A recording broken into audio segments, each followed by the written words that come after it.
Hello, hello, hello. Good time zone. And what is up, gamers? Hi, everyone. Welcome in. Pardon me while I just get the light set up here. That should be, hopefully, all good. More mistakes made just now? I don't know. So here's the thing. I was like, I really fancy another cup of coffee. I've already had a coffee today, but that was a while ago. I fancied another one. But I made a warm coffee, and it's really humid at the moment, so now I'm sweaty. Haven't even had it. It's just like the mild warmth rising off of it is like, woof. So, what am I doing with myself? I don't know. Anyways, and annoyingly, my hair looks really good today, so I don't want to put it up, but also, ugh. Anyways, Pickles has redeemed a hydrate. Hi, Pickles, and thank you very much for the hydration. I shall indeed have a sip of my... And I also have a glass of orange juice. I'm having my orange juice. With bits, of course, because it's a good source of fiber, probably. I don't know. Anyways, hi. Hi. Here's our painting to be. I hope you like it. Anyways, hello, Pickles. Welcome in. How are you doing? It's wonderful to see you. And hello, Joe, as well. Welcome in, Leaky. Hi, friends. Welcome in. Hope you're having good Mondays. It's a Monday. I remembered that. Totally organically. You should feel very proud, because it doesn't always happen. Anyways, oh my goodness. I'm just caked in sweat as soon as I step into the studio. I was okay before, and now I just feel absolutely hecking disgusting. What's up with that? My hair is getting less and less comfy as the day progresses. I currently resemble a bruised shrimp. Joe, is it possible you might need to do a little stretchy break? Maybe sit in a different piece of furniture for a little while? Maybe just ever so slightly amend your environment so you don't be a bruised shrimp so much? Like, gazillion out of 10 do recommend. My glasses just fell off the top of my head. Anyways, I see we've already got a drawing redeem, so... Let me see what I can do. I have to sit in the adult chair for adult work. Ah, boo. Ah, boo. You can't, like... You can't just, like, repurpose. Another word. Relocate for, like, half an hour or something. For the whole week. I don't like this. I don't like this. I mean, I hope that the work is rewarding at least. Or that the humidity goes down. Who wants to be an adult? Yuck. Could relocate to the sofa, but then I get distracted. Okay, well, I am out of solutions, so good luck. Anyways. We had a drawing redeem already, which is wild. Just straight out of the gate. Fuzzy Pickles on the loose. Wants to see toothpaste tube with face, legs, arms, but it's pushing out its contents. As if it's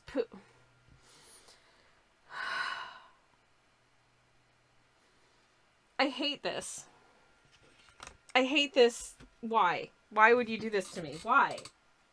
Do you think this is this humorous to you? Is this funny? Is this peak comedy? Is this what you want to see in the world? I could be painting so many wonderful things to bring, joy and light and inspiration into the world. Like this, this is not what we're painting today, but I have done. It's a Dracula. The thing I want to point out about this Dracula, the thing I want to pick out, you might notice something very specific about this Dracula. I want to point out something very specific about this Dracula scene. And the thing I want to point out about this Dracula scene that is extremely important for you to notice, and is the only thing of note about this Dracula scene, is these are bookshelves.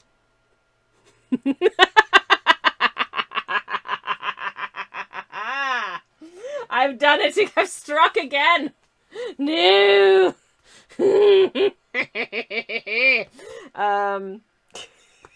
Like, why? Hello, Aoife. It's lovely to see you. Welcome on in. Well, it was an evil laugh. It was for Dracula. Obviously, I'm going to give Dracula an evil laugh. It's what he would want. It's what he deserves. Anyways, and people say I'm such, like, a wholesome individual. And then here I am.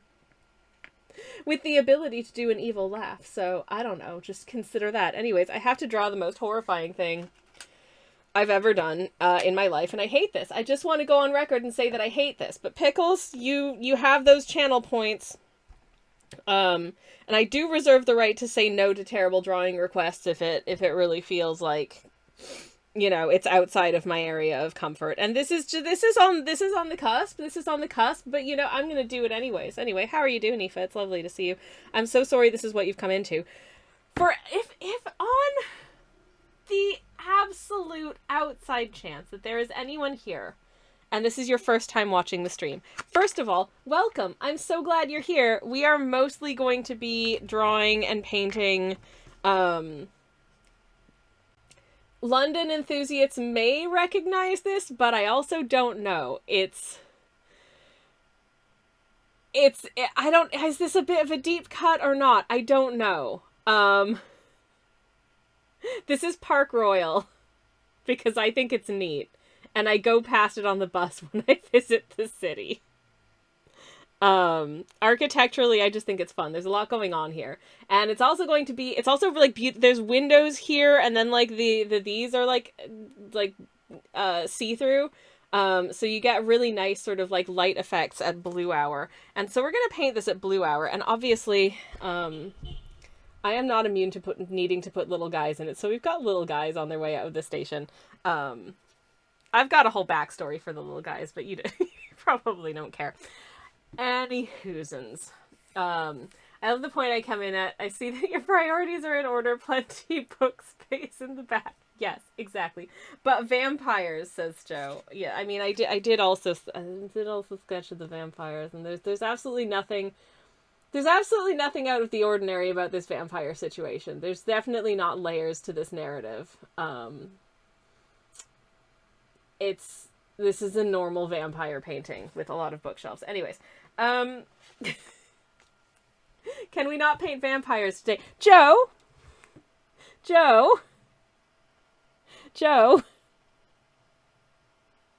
Don't make me tap the sign. Don't you do it. Okay? Can we chill? Are we good? Are we good? Are we good? Okay. Anyways, moving on. First of all, I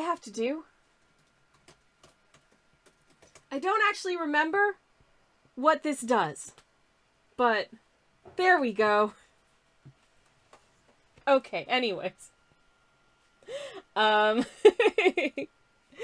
first I have to do the most cursed thing I've ever seen in my entire life. The most cursed thing I've ever heard of in my entire life. The maximum cursed of all of the curses that I have ever done in my entire life. Alright? Frankly, I'm terrified. But I'm going to attempt to do it justice. And I don't... Is this even allowed on the TOS? I don't... Oh, God. For anyone who's new here, Terrible Drawing Time is this phenomenon whereby for 5,000 channel points, I have 5,000, for 5,000 channel points, I have 5 minutes to, draw a character or concept of your choosing from memory or sight unseen on the Terrible Drawing canvas. We have a new one. Get a load of this beautiful little moo cow. This beautiful little moo cow who is our friend. And also what my moderator / spouse would look like if he shaved his beard. And the answer is still incredibly beautiful, but also it's kind of surreal because I think the last time he had no facial hair, he would have been in his teens. Oh, pretzels, why would you do this to me, Aoife? I'm having a bit of a time today, but you know what? I'm going to do my best anyways. Thank you very much for redeeming the old-timey mid-Atlantic accent for the next 5 minutes. Anyways, there's no need to self-flagellate, Joe. Just do be chill. Just doobie-doobie-doo. It's fine. Anywho. Now then. Oh, what was I going to say? Now. Yes, anyways, I need to draw a tube of toothpaste, and the toothpaste it's got arms and legs and a face and all that good stuff, which is hecking adorable. Apparently, there's also some toothpaste coming out of the toothpaste tube, and I feel some kind of way about it, but I'm going to attempt to do my best because that's my job, apparently. Oh, no worries, Aoife. It's, just my brain is having a bit of a difficult time with, my voice is having a bit of a difficult time catching up to my catching up to my brain, and the things are not, brain is not braining at the moment. It's very sweaty in here. I'm starting to, I was having a fine time earlier, but now I'm starting to melt, and right. Anywho, tube of toothpaste. Yes, the toothpaste is also in a marching band. Anyways, now let's see what we can do with this absolute this nightmare. I don't want to see it. You don't want to see it. I don't like this. I don't like this at all, but, you know, it has terrible in the name, and, we're going to do our very best to live up to that, I suppose. So I'm just going to get sort of a vague toothpaste tube shape to begin with.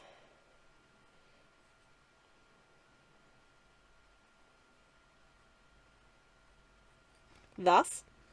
Yeah, it's got the little doodah up the top. Attention! Twitch user Sammy Couch. Oh, this is an interesting time to come in, Sammy. And thank you very much indeed for the raid. And please don't leave, anyone who's just come in on the raid, even though I sound like an old-timey mid-Atlantic actor individual. Hello, welcome in, and thank you very much for the raid. I'm in the midst of doing a terrible drawing, and I'm hoping that it will look as terrible as the description.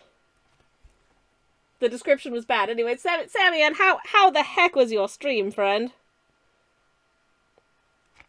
How the heck was your stream? It's wonderful to see you, and welcome on in. What were you up to today? I'd love to hear all about it.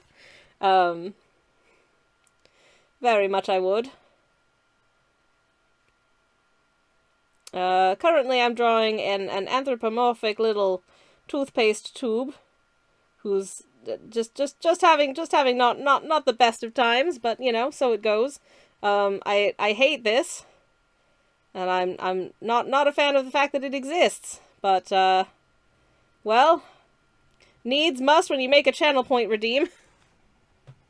So it goes. Anywho. Kendra, hello, welcome in. Sammy, let me very quickly get a little shout out for you in the chat. Viewers, if you're not familiar with the oeuvre of the illustrious Sammy Ann, you should really go correct that. Go check out the stream, go check out Sammy Ann's socials, and do all the things, and give her a lot of love and support, because she's wonderful. There's really neat stuff. We're working on GameCube collection art. Woo! Deciding which evolution of Eevee we're doing next. Ooh. Ooh, might I inquire as to which one it might be? I'd love to know.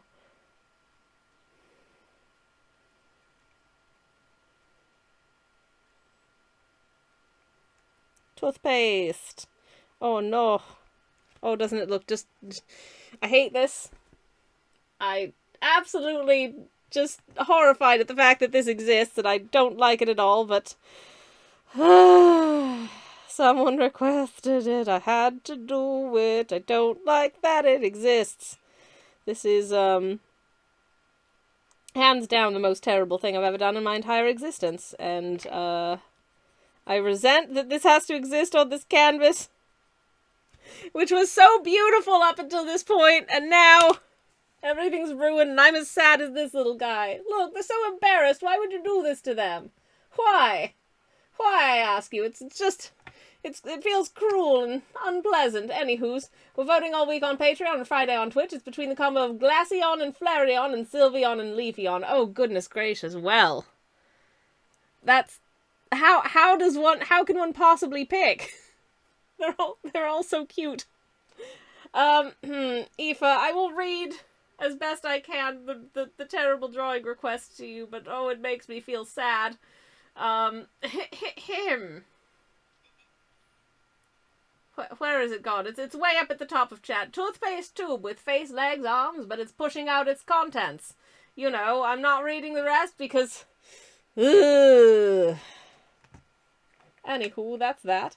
And that's old-timey mid-Atlantic accent time for you as well. Anyways, just so everyone knows, that's what I drew. I hate this.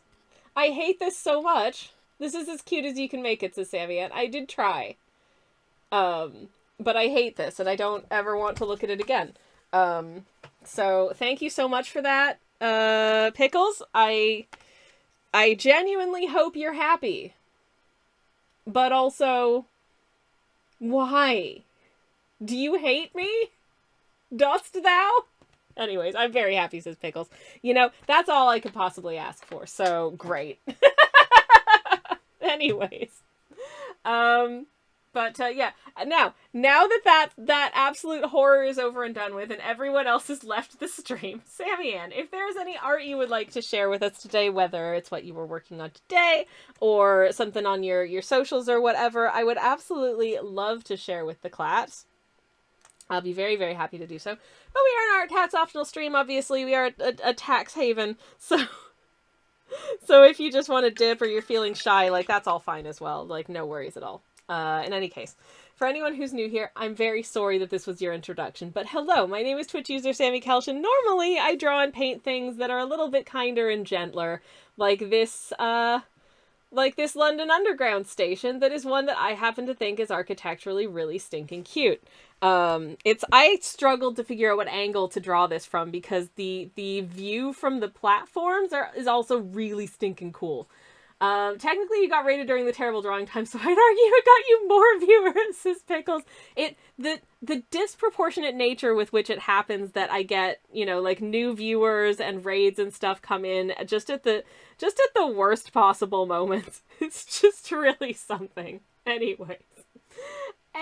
Me shy, okay, maybe a little, says Sammy, and oh. Anyways, for anyone who's new here, yeah, I usually do stuff like this. This is what we worked on last stream. I have actually decided what's going to go in this little bit of negative space, and I'm going to be doing it off stream because it's such a tiny amount, and I want to use different paints today, so that's what I'm going to do.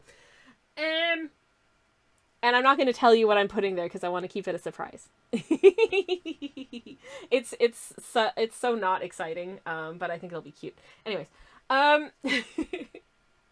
but let me see. What's some recent... I've been really bad with posting art on my socials and stuff. But I did post something yesterday, which is, again, this isn't worth... Instagram has changed the way that it works, and now it never, like, automatically shows up on my stream. This is what I posted yesterday to Instagram. And it's just a little, this is just a little piece that I did for my last YouTube video, that was all about soap. And so, it's just a nice little graphic about saponification. That's all. And this is what I posted before that, because it's Disability Pride Month. So, the autism. Also, I like Star Trek. Anyways, yeah, I like to paint, as you can tell. And that's that. But yeah, anyways.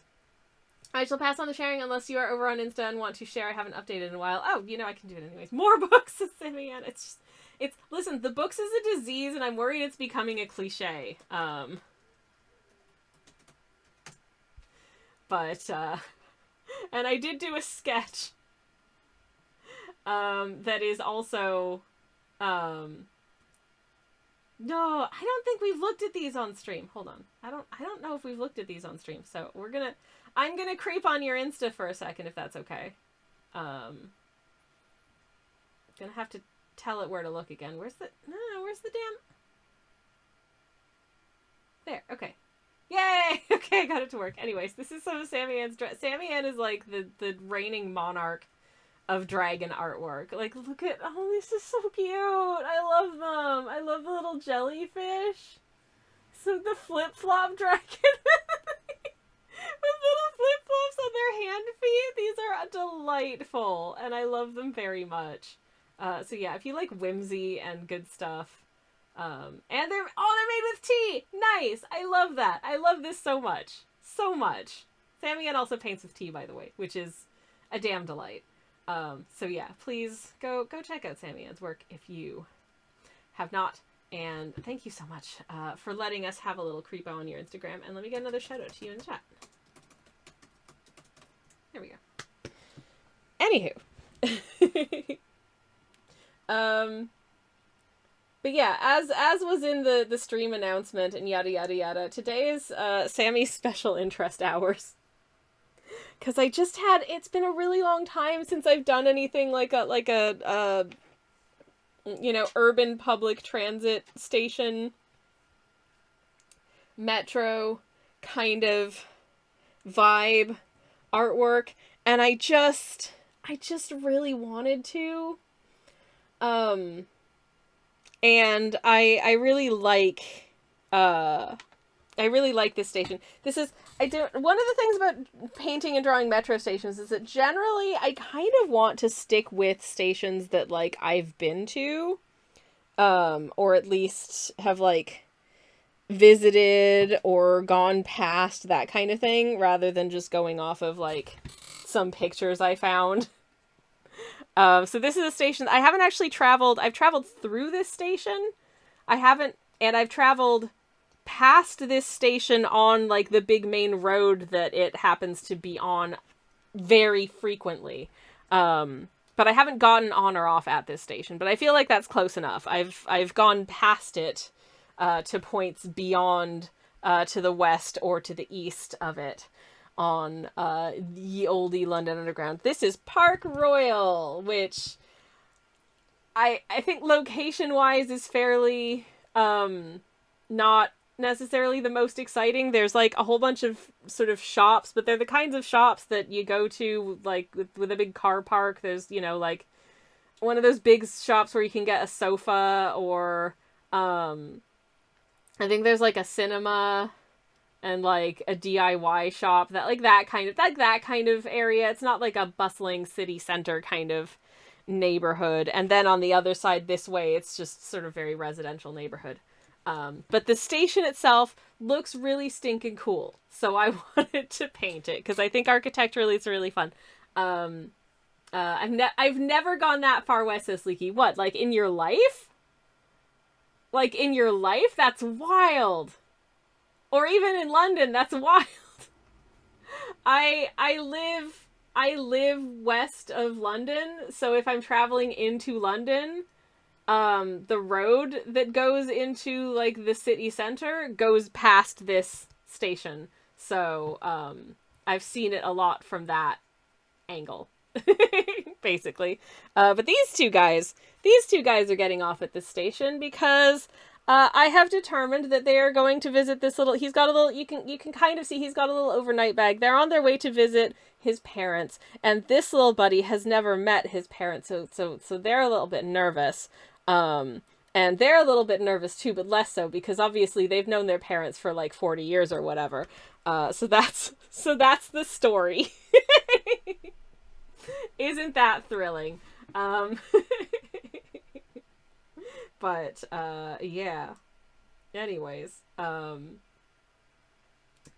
right. We're talking about painting with tea, which is something I haven't done for years, but, Sammy Ann has done it quite a bit. And she says, I use blue butterfly flower tea for blue tones.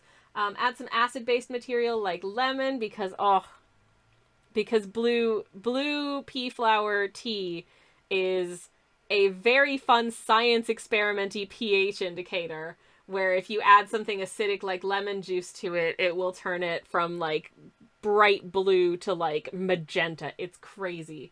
And I love it. It's so much fun. But, yes, add a base mineral like soap or baking soda, it turns green. Exactly, there you go. The dragons used, butterfly pea flower tea and ginger turmeric tea for the sandcastle dragon. Turmeric is such a good if you want anything to be yellow. Just ask my previously dark gray kitchen implements that have been through many curries. Like, literally, I make aloo gobi, like, once, and I'm just like, well, this flipper is the ugliest color that ever lived forever and ever, no matter how many times I clean it. It's just in there. The flip-flop dragon is purple rain tea, which is a Kenyan tea that has a very purple-like color, which is super rad also. Also, is it delicious? It sounds delicious. But yes, they're not incredibly light fast, but they do have so they do have to have a UV protection frame. That's all right, as long as you're aware of the light fastness, you can account for that for sure. So hibiscus tea, like red wine, stains a maroon to purple color unless you layer or glaze it multiple times. Neat science. I feel like painting with specialty coffee would be more your bag, says Leaky. I prefer drinking specialty coffee, to be perfectly honest. Speaking of coffee time, no one's asked, but I will tell you right now, this coffee is a honey processed coffee from Uganda. At least I think, is it honey or is it natural process? It's definitely on the funkier side, but like lightly funky. It's from this farming co-op in Uganda that my local roastery works with every year because they produce like phenomenally good coffee, and they always get like a few different types of coffee from them, like different processing types, because they do like a washed process coffee, a honey process, an extended fermentation natural process. So they've got like 3 or 4 of them. But this one is, I think, the honey process, and it has notes of strawberry and cream, which is oh so good, so good. Anyways, Sammy Ann did say tell you more about coffee. Well, there you go. The name of the co-op that the coffee comes from is Zukukabora in Uganda, and they just every year when they release these coffees, I always get at least one of them because they're always really, really, really good. There is something to be said for like coffee that expresses. And I think generally like good coffee does express like a terroir. Like there is something about where it's from that you get from like in terms of like the flavor characteristics. Like I've just been sitting with that sip for like a minute, and now I'm getting like fruitiness. Now I'm getting fruitiness. It's just sort of hung out for a bit, and then the fruitiness is here. It's amazing. It's really good. Obviously, I have it milky, and I also do have it sweet. But this would be really nice as a black coffee as well, I think. Anyways, I've been meaning to make beetroot chocolate cake, says Leaky. All of my wooden utensils are going to be purple, aren't they? I mean, but here's the thing. Here's the thing, Leaky. It's going to be worth it. Also, hi, Rex. Welcome in. Thank you for the wanting to hear about tea. And lovely to see you as well. I hope you are well. Tea. What can I tell you about tea? I do have the last, speaking of turmeric, this is turmeric tea. This is a pineapple and turmeric tea. And I do note that there is a slight yellowness to the inside of this mug because turmeric stains everything. Absolutely everything. Ooh, Joe ordered some Starry Night tea. I've had that tea before, and it is very delicious. Do I remember what's in it? No, but I remember thinking, this is good. So I hope you enjoy it. Yeah, good stuff. But yeah, anyways, turmeric. Turmeric is a popular ingredient in tea beverages. It's got a lovely sort of slightly earthy flavor that pairs well with like spices, but also I think it pairs really well with the pineapple sort of fruitiness here. It just gives it this little like slightly earthy undertone, but it's not like spicy. It's just like, I don't know, woodsy almost. It's good. It's good. They had it on sale, so I had to order tea. That is the best and totally valid reason.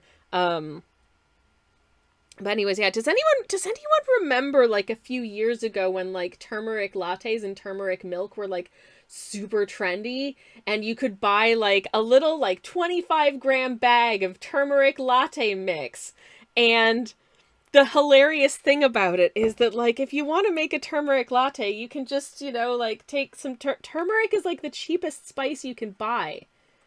It is cheap as dirt, but more delicious. And you can just whisk that up with some milk, add a little honey if you like it sweet, maybe a little sprinkle of cinnamon. I know black pepper, a little sprinkle of black pepper is good because it like makes if you want like the active healthy ingredients to make you feel better is a good choice. Like if you got like tummy aches or you're feeling a little under the weather, turmeric is a great choice. It's very good for you. It's good for like inflammation and stuff. But it's also delicious. Yeah. Sammy was like, yes, I was like, buy the spice, mix her in. Yeah, exactly. Oh no, turmeric allergic. Oh, please do not ingest it. Oh no, I'm so sorry to hear that, because I like it. But yeah, I remember seeing the thing about like turmeric, the expensive like 10 pounds for a tiny thing of turmeric latte mix at Whole Foods and whatever. And just like everyone on the internet who's in any way, shape, or form Indian being like, what are you doing? You know what size of a bag of just straight ahead turmeric you can buy for that and make the exact same thing at your house? What is wrong with you people? And they are correct. Anyways. Oh, speaking of allergies, my moderator slash spouse and I are having a fun time at the moment because I'm trying to plan some itineraries for us for we're going to be in Amsterdam in the Netherlands for a couple of days in a few weeks from now, and trying to, I like doing things that we don't normally get to do when we're at home. I want to investigate the public transit system because I have a special interest, but also I want to drink a lot of good coffee and I want to eat a lot of good food. And I happen to know that Amsterdam is a good place to go if you want food from Suriname and Indonesia, which is rad. And I would love to do that. However, both of these cuisines feature two things that are kind of no-goes for the two of us because of my person. And that is chilies and peanuts. So I'm nervous. Like, we can go into a restaurant where peanuts are in use and, no one's going to anaphylaxis. But if there's peanuts in a dish, that person who is on on that side of the house, which is why I'm pointing that way, will not be able to eat it and would not want to because he would have a terrible time. But also has can't have chilies really either. So it's like, do I risk there will be things on the menu that are edible, but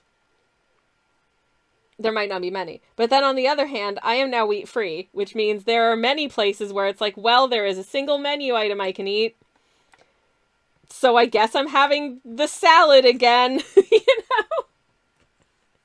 But at least for me with Indonesian food, there's a lot of, vegetarian stuff, they use a lot of tofu and what have you.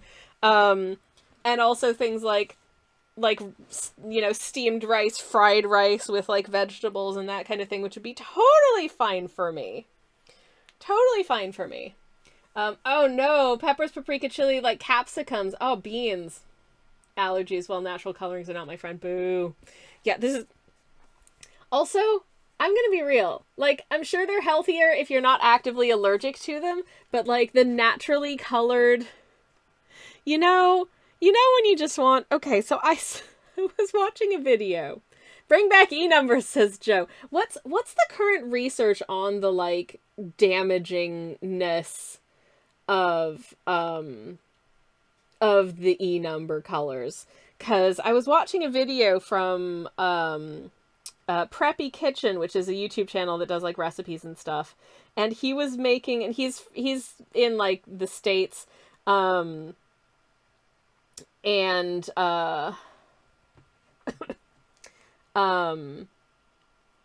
he was making a funfetti cake, which is the kind of thing that I remember when I was, from when I was a child. And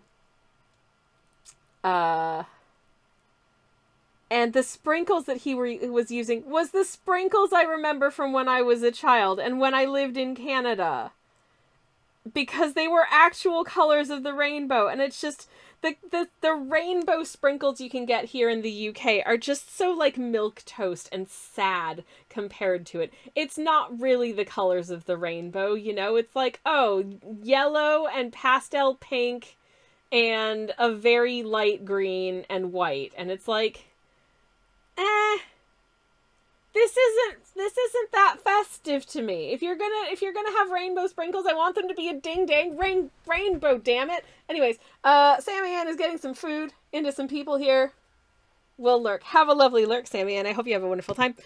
But yeah, I don't know. What's the research on E-numbers? Are they genuinely damaging? I don't know.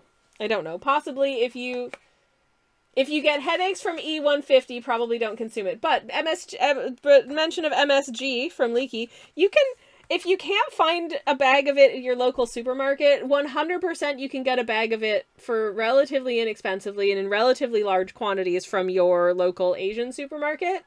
And MSG is one of those things where the research in terms of is it bad for you is the research was not great. It's basically one person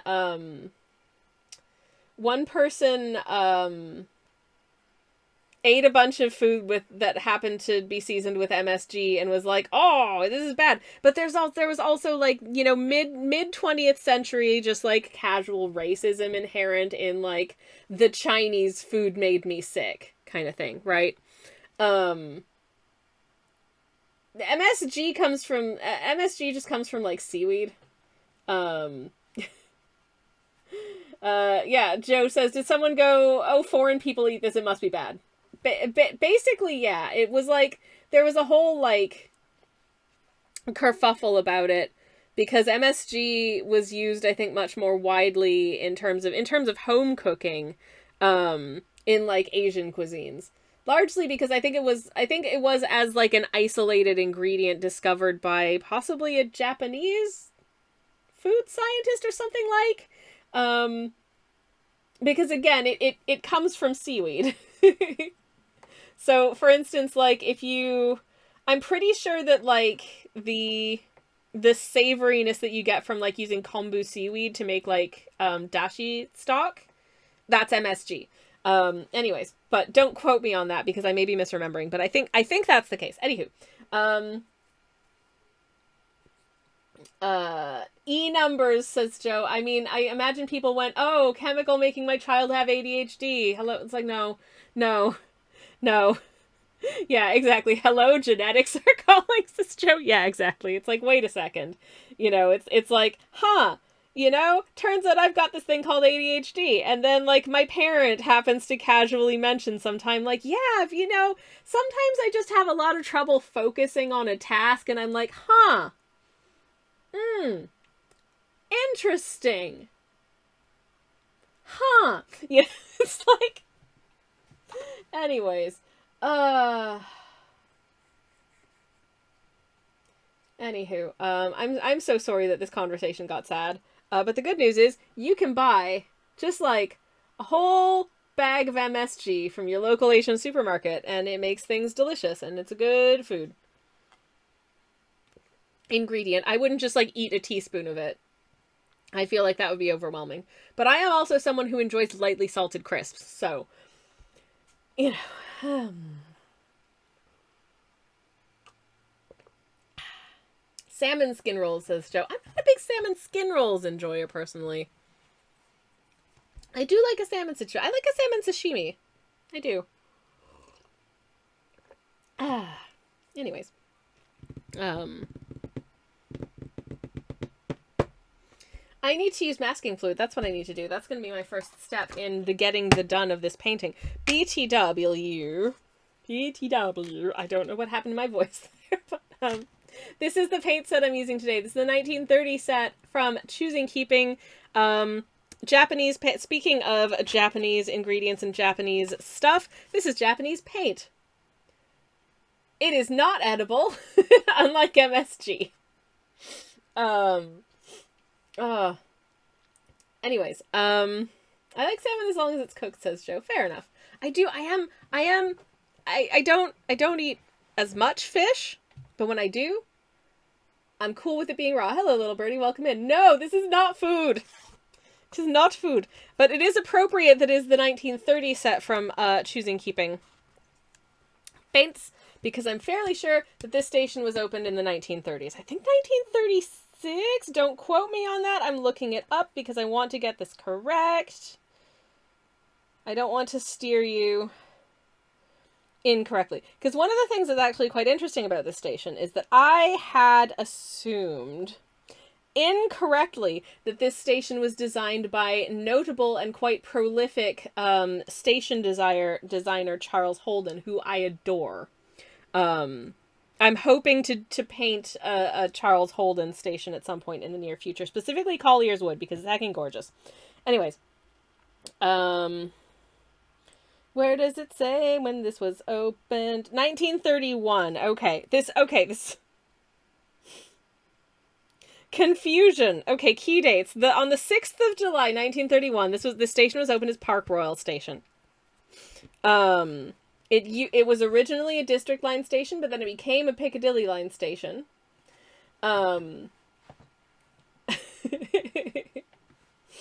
And then it was renamed Park Royal in brackets Hanger Hill, and then it was renamed just Park Royal again in 1947. Oh boy. Anyway, it is also a listed building, and it's also heckin' gorgeous. But the interesting thing to me is that I legit thought that this was a Charles Holden station because it has the vibe of a Charles Holden station, but it ain't.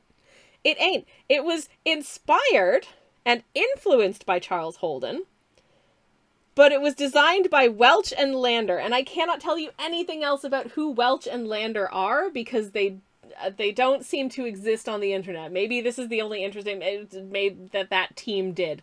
But they did a great job with it. So good job, Welch. Good job, Lander. Anyways, I am sure no one is here for my like public transit station facts, and I'm so sorry. But sometimes, listen, the thing is, I'm not good at just like enforcing. Oh, jeez, come on. I'm apparently not good at getting this open. We do not suppress the tism here, says Joe. I mean, we are painting a public transit station, so, you know. But yeah, anyways, I feel like the 1930 set is appropriate for a station that itself opened in the 1930s. But also, the color scheme is really good for if you're wanting to paint things. We've got good brick colors here, and we've also got a good, like, night sky color, because I want to do it at, like, dusky blue hour. And then we've got nice, like, illumination colors. Underground blue, but a little subdued because it's, you know, later in the evening. And somehow we'll color in these little guys. I don't know. Anyway. It's a good set of colors for this piece. Oh, by the way, say hi to my tattoo. Hello. Hello. They're part of a set. God, those tattoos are old now. Because I am. Don't talk about your ages. Anyways, urban chic colors, says Rex. Hell yeah. Absolutely. Absolutely. Anyways. My last station painting piece was like during the daytime on a beautiful sunny day, so I thought that it would be nice to do one sort of in an evening-y type setting, and I just feel like because of the way that this station is configured, it works really well for that. Oh god, don't look too closely at any of like the lines and perspective on this because it is going to be screwy. I am not an architectural drafts person. I am just attempting to do the right shapes and sizes here, and very aware of the fact that I've done they're very wiggly and very sketchy. But who cares? Anyways, cozy art time with the info dumping of Jeff Marshall / Jago Hazard, please. Listen. For like, unfortunately, I think they do a better job of it than I do. I don't have any fun anecdotes about Charles Tyson Yerkes for today. Though every time I see some stations you go to on the underground, they'll have a little bit of signage that's like about the history of this station, and every time I see that one photo of Charles Tyson Yerkes, I'm just like, that's TV's Charles Tyson Yerkes. If you do not know of whomst I speak, a very instrumental figure in the development of the London metro system because of reasons. I had a walk-on roll in at least 2 station videos, says Leaky. Was that on purpose, or is that just because you happened to be traveling at some point? Because that's impressive. I have a YouTube channel, y'all. I do have a YouTube channel. Which is here. I would love, if you're not subscribed, if you would consider doing so. It really helps. I would love to be able to devote more time to making stuff for that channel because doing it makes me happy. And currently I don't have as much time as I would like to be able to devote to actually making it be a place that has more regular uploads. The content, God, I hate that word. The content is a little all over the place, but it tends to at least delve into some amount of like history or interesting information, things you might not know about, but things that you might know about, but might want to know more about. I don't know. Like, we've covered soap making. We've delved into the etymology of the spotted dick pudding. This, that, and the other. Anyways. Woof. But yeah, it's a fun time. It's a fun time. It's, pretty silly. But also, I am quite rigorous in my research, so it is also pretty factual, except where the facts run out, and I have to kind of educated guess sometimes, but I'm very transparent about that as well. Anyways, my point being, there is a video that I want to make that is possibly, and I don't want to spoil why if you don't know, but I would like to do a video in which I visit every station on the Waterloo and City line in London. Because I think that would be very fun. Also, possibly a tour of the longest escalator on the Underground Network, which is at Angel Station. It's my favorite. It just keeps going, and it scares me, but like in a fun way.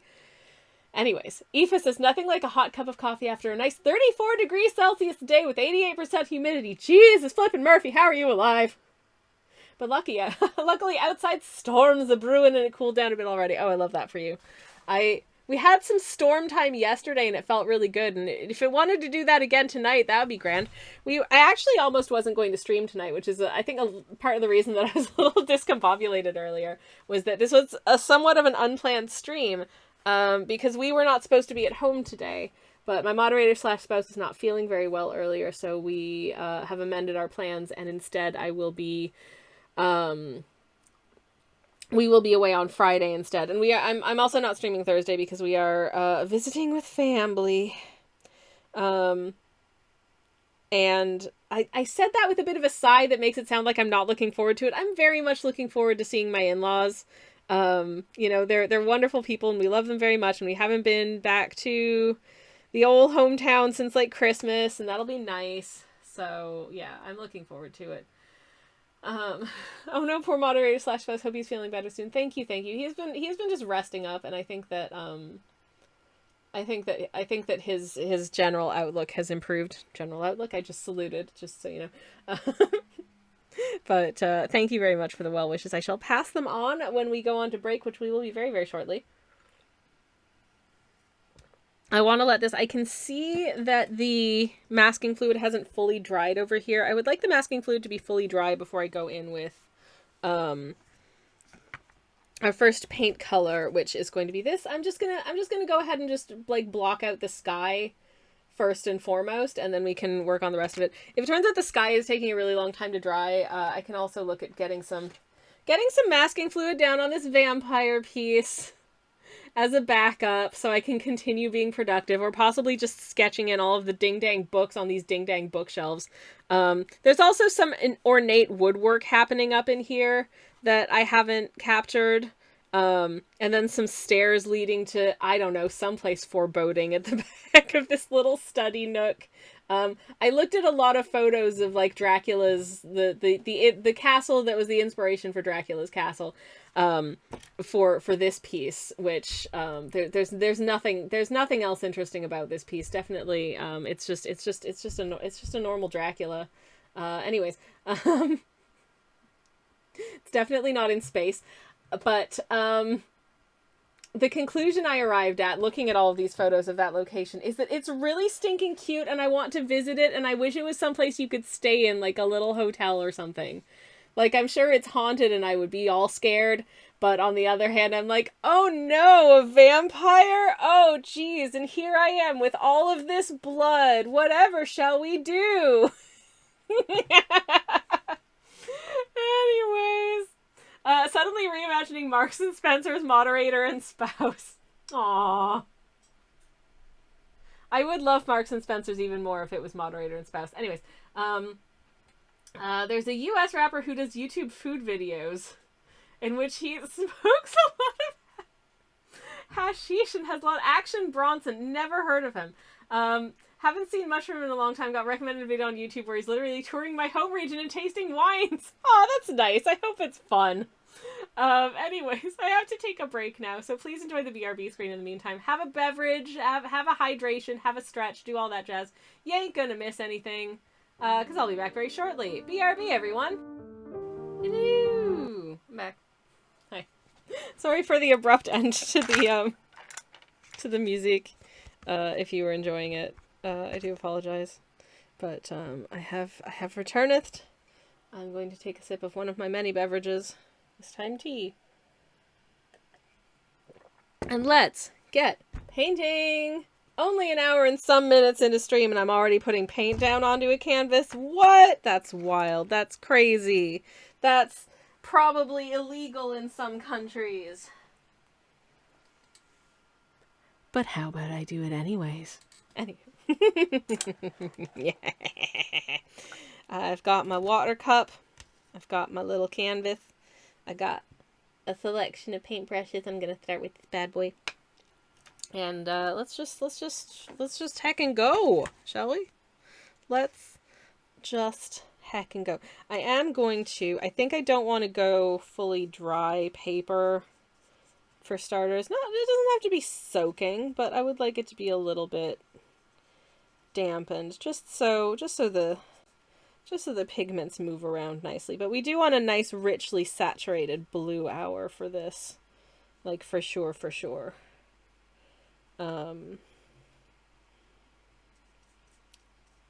So I might need to give it like a couple of, I don't know if the first wash is going to be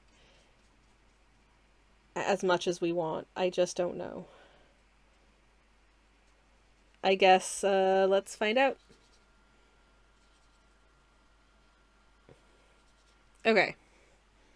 I probably should have actually just gone in and like picked up some paint from this pan before I did that, because now the pre-moistening of the canvas is drying out. Oh no. But, well, I'm gonna go in with a very, very wet brush anyway, so it's fine. I'm so sorry I hit the mic just then. Is everyone okay? Did I unmute my mic? Yes, I did. Okay, and you should be able to see me. I hope you're still not on the PRV screen. You shouldn't be. If you are, what are you doing there? Come back, you silly so-and-sos. Come back, I tell you. Or just refresh your screen. Anyways. Alright. Ooh, this color is so pretty. This color is so pretty. I'm pretty sure that this color is like patina.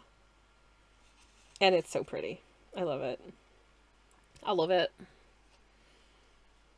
It has a little bit of like a granularity to it, which is fun.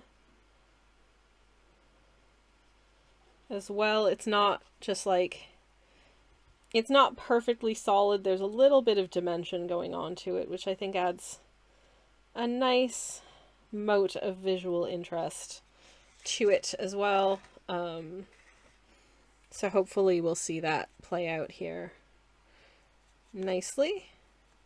Grabbing a little more because it turns out I needed more paint than I thought I did. Woo! So it goes. Okay, and I'm just... And also this canvas is definitely drying out. Luna! Hello, welcome in. Hello. It is wonderful to see you. Wonderful. Welcome in. Hope you're having a beautiful, lovely, splendid Monday. Whatever you're up to today, I hope it is good. I am getting a little Londonical with my artwork. Because I just happen to think that London has some hecking good, cracking good, absolutely damn delightful architecture, especially when it comes to certain examples of its urban-based public transit metro system-y doodah.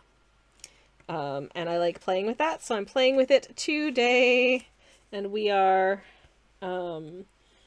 in not the most exciting area of town, I don't feel like, but a fun area when it comes to this station in particular and the general aesthetic of it, which is Park Royal.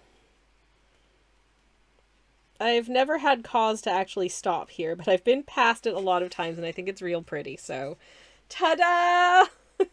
We have color! Oh, hey, my moderator / spouse is here. Hello, Sledgy, darling. Hello, my love. Luna says, I have a coffee and I finally got around to sorting some laundry out, so it's going okay as far as I'm concerned. Hell yeah. Love that for you. That sounds like a wonderful productivity moment, and I love that for you. I want the color to be a little deeper, so back in I go. Just saturating my brush with as much of this gubbins as I can. And then just feeling it all around. Yeah! Oh, that's so pretty. This color is honestly, like, honest to goodness, so heckin' pretty. And you can tell I'm a fan of this color because it is absolutely the one I've used the most of out of this palette. Whoops. But, hey. It's just because I have taste. And it's a good color. And I'll be very sad if I run out of it before everything else. But yeah, anyways. This needs to be a little bit wetter. Because I don't want, Ah! Okay. It's a lovely color, says Luna. I wholeheartedly agree, and I'm glad you do too. You have drinks? I have 3 beverages, my darling, thank you. Sorry, my moderator /Beth was asking if I wanted drinks. Also, sorry if the light changed slightly just then. It has indeed gotten dark outside, so the light is helpful to be able to see. But anyways, some beautiful, funky little happy sky happenings here. Can I... Ah, apparently it's gotten dark outside because it's pissing it down. Yay! The weather, everyone. We love to see it. Get colored. There's definitely some pigment separation happening in here as well, which is really fun. You can kind of see... I think you can... It doesn't read quite as dimensional on stream, but there is more of like a sort of tealiness to it that's kind of sitting atop like the bluer pigments of it. Which is, and I'm adding more water to this side to try and get that a little bit more of that granularity to kind of come through. I don't want to strip off the pigment that we have on here. I just want it to kind of sit a little bit more dynamically, as it were, if I can. That would be super rad. Okay, cool. I think that's this side looks so much darker than this side now. Oh no, I need to add more paint. Ah, I would like the sky to look even-ish if I can. So in we go with more paint. All right. Hopefully this will be sufficient to do it. We shall see. But yeah, it's very layered. It's very it's not like a one-note color. There is some interestingness. Okay, I feel like that looks a little bit more matchy, which is perfect. Okay, now I have to clean all of the paint out of this brush, which makes me very sad because I've used as much of it as I need. I'm wondering if I can I just squeeze it back out into here and then save it for another time, because I've used way more of this paint than any of the other paints in this set because it's heckin' beautiful. So just get back inside. Get back inside. I don't want to waste you. Okay. Okay, I have squeezed the paint back into the pan as best as I can. Definitely still losing some to the paint water, but that's fine. So it goes. Annoyingly, I can't paint anything else on this piece until it's fully dry. So you're gonna have to watch me sketch books for a few minutes, but I think that might be up the alley of some people here anyways, because you get to watch me sketch books, and that's probably fun also. But I don't know, can you see, yeah, it's not really showing as distinctly as it is on person, at least not on my monitor.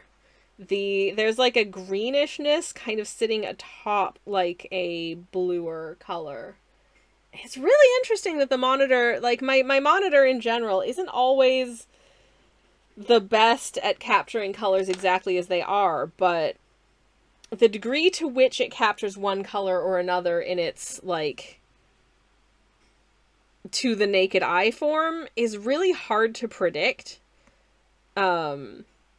As to which like what colors and what pigments and what tones are going to trip it up. I can't always guess, because sometimes it'll be, I feel like it's picking up a little bit at least, says Luna. Oh, fantastic. I think you'll be able to see it when it's done, like when it's dry. It'll be hopefully a little more, like that. But I need to set this to one side to let that dry, because as you can see, there's a lot of water. The water is it's still flowing. There's enough wetness on here that there's like puddles that if I tilt the painting, flow to various corners, which means,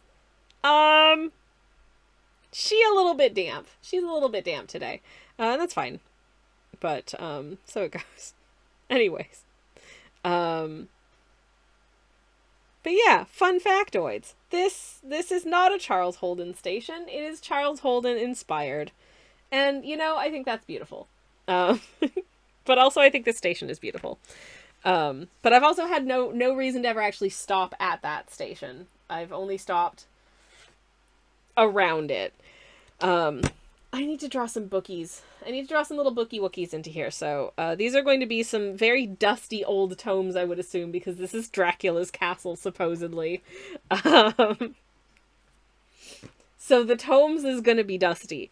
These ones up here, I think I'm going to have be on like their side. So the shelf kind of ends about here. So there's going to be some books we can't see. And then maybe there's one here. And like that. So these ones are just kind of stacked.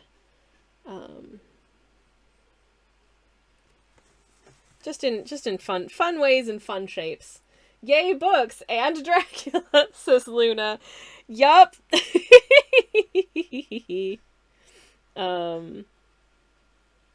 This is quite a weighty tome. This is a thick boy. Maybe another almost as thick boy sort of hanging out on top of it. This one's actually longer. So it's like that. And then if that looks stupid, I don't know. Again, we're manufacturing sort of the randomness of somebody's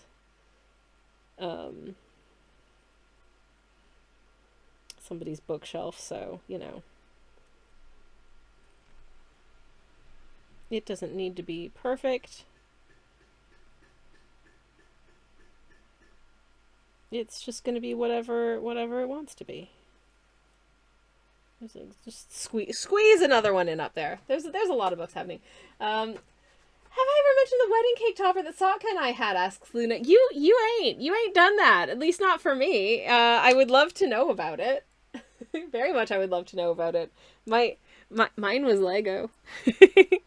Mine was Lego. It was little Legos of us. It was very silly and very cute, and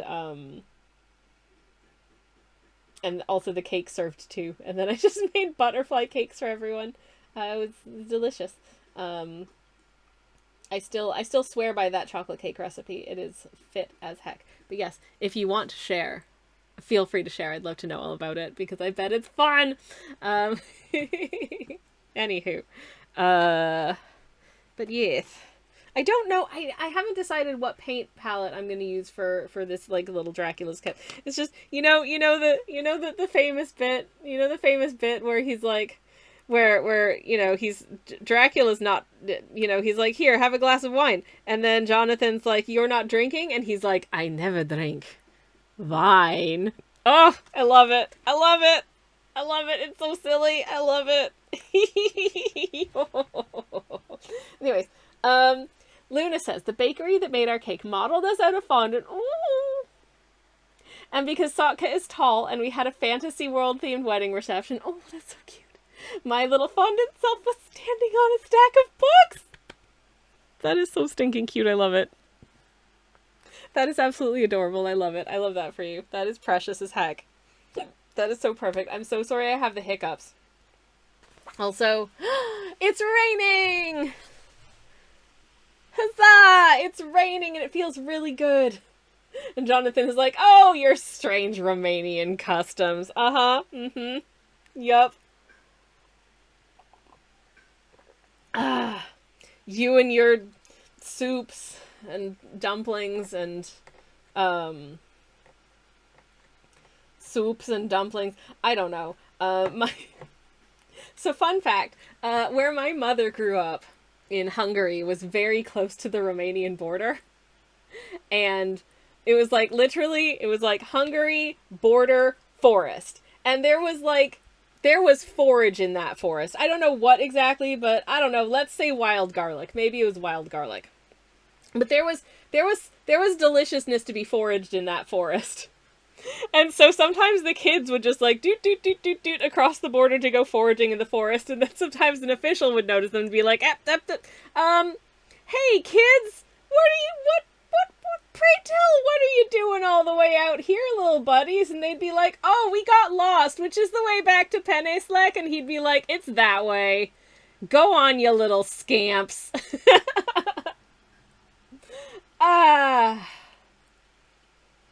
What a delightful upbringing. Apart from the whole, like, oppressive political regime and having to flee the country and all that jazz. But, you know, apart from that, just, you know, like, the bucolic cottagecore dream with a lot of, you know, like, hard work and,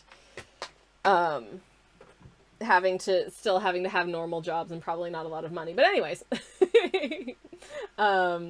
Luna says, I like the bit where Dracula walks down the wall and Jonathan is terrified, but there's a little bit of them that's just like, old men are so weird over here. Yeah, it's just like, I wouldn't imagine a man his age would be into parkour, but you know, hey, he's a pretty spry fellow.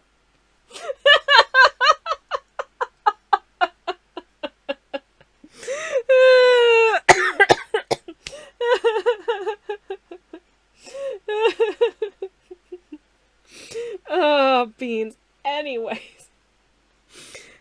Sorry. I saw someone responding to a bit of, like, ridiculous... God, people just... Anytime I see... This is one of my, like... Every once in a while I will see someone, like, not discoursing exactly, but trying to, like, literary analysis their way into being like, this is the way you have to understand vampire narratives or, like, monster narratives or anything like that. And people will be like, oh, you know, like, this was specifically about, like, why would you ship vampires and their victims? Ew. It's like, but that's, like, the point of so many vampire narratives. I don't know how to explain to you that, like, anyone who's like, okay, you're misunderstanding the story because vampire stories are an allegory for this. Vampires are a metaphor for that. Vampires stand in for this, right? It's like, no. I need you to understand that vampires can stand in for a multitude of things, sometimes within the same text. But vampires can stand in for a multitude of things depending on how the author chooses to use this literary construct. Also, they are not real, okay? But it's however the author chooses to use this literary construct, which can be deployed in multiple ways. One of which is just, you know, the author is horny for vampires. The author's, like, not even trying to disguise it, disguised fetish. That is an accepted use of vampire stories, is just, you know, it's sexy, and that's fine. So to decry that as, like, that's not how you vampire story is like, I don't know how to explain to you that there are multiple ways to write a story. Come on. Eddie is lurking. Thank you so much for the lurk. And also for the hydrate as well. I'm going to take a big sip of my orange juice. Don't worry, it is supposed to have bits in it. Luna says, it's almost like you can interpret it in different ways. This is also a thing that annoys... Yeah, it's just... Did these people never take a single English class? Did they not understand the fact that, like, there are often layers to a piece of fiction? Did they not read Our Vampires Ourselves? Which is, it's from the 90s, so in terms of its actual content, it's pretty out of date at this point. There might be an updated version, I don't know. But have they not read Our Vampires Ourselves, which goes through, I think it goes from basically, like, the earliest vampire stuff, like Carmilla, etc., through to various iterations of Dracula over the years. I think including the one from the 90s that was My Bisexual Awakening, but I can't say for sure because I don't remember because I read it, like, 20 years ago. But it's a really handy piece in just breaking down the ways in which vampire stories are oft reflective of the cultural milieu in which they have been written, in terms of what does this vampire symbolize, what is the depiction of the vampire's monstrosity, how sympathetic is this vampire as a character or not. All of these things are very changeable and subjective. There's not one way to write a vampire story. There's not one way to interpret a vampire story. And to suggest that this is the one and everyone else is wrong is, you're an idiot. Go back to school. Okay? Anyways. And vampires can just exist to teach kids to count, says Leaky. Yes, exactly. The most important one. Extremely important vampire in the world of vampires, says Luna. Yes, absolutely. The Count Von Count.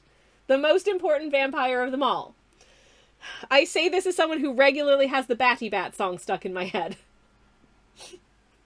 Anyways, if you're not familiar with the Batty Bat song, let me just tell you, it is one of the most wonderful pieces of music to ever exist. I like the Batty Bat song. Anyways, so thank you for coming to my TED Talk. How dry is this? Oh, this is getting there, but there's still definitely a puddle. There's still definitely a puddle, but it's getting there. It's getting there. We'll be there before the next break, at least, and we can get back to painting Park Royal. Anywho. There's a Halloween project that I really want to get in on. And I've been trying to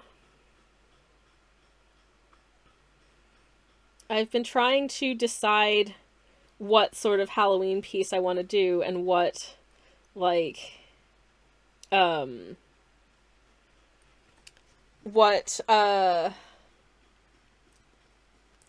sort of, like, Halloween aesthetic I want to go for, and I just can't decide. I'm so stinking indecisive. It's tough.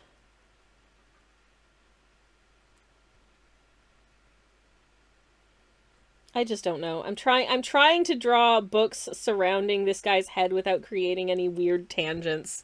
And that was a struggle. This is not to be overly serious, but my own vampire D&D character can both symbolize something unpleasant and be my own reclaiming of things, and also be because aesthetically I look cool as fucking vampire-y clothes. Hell yeah! All of those things are valid. Yes, yes, yes, and yes. Absolutely. Also, it's super rad that you have a vampire D&D character, because that's cool as heck. Because vampires rock. Anyways. I've always considered myself to be somewhat of a vampire-coded human, and as much as I am deeply uncomfortable in direct sunlight, and I'm also chronically low in iron. I have to take an iron supplement. But on the other hand, I don't eat mammals, and I mean, my canines are pretty pointy. Like, I've always thought that they look a little fang-like, but, you know.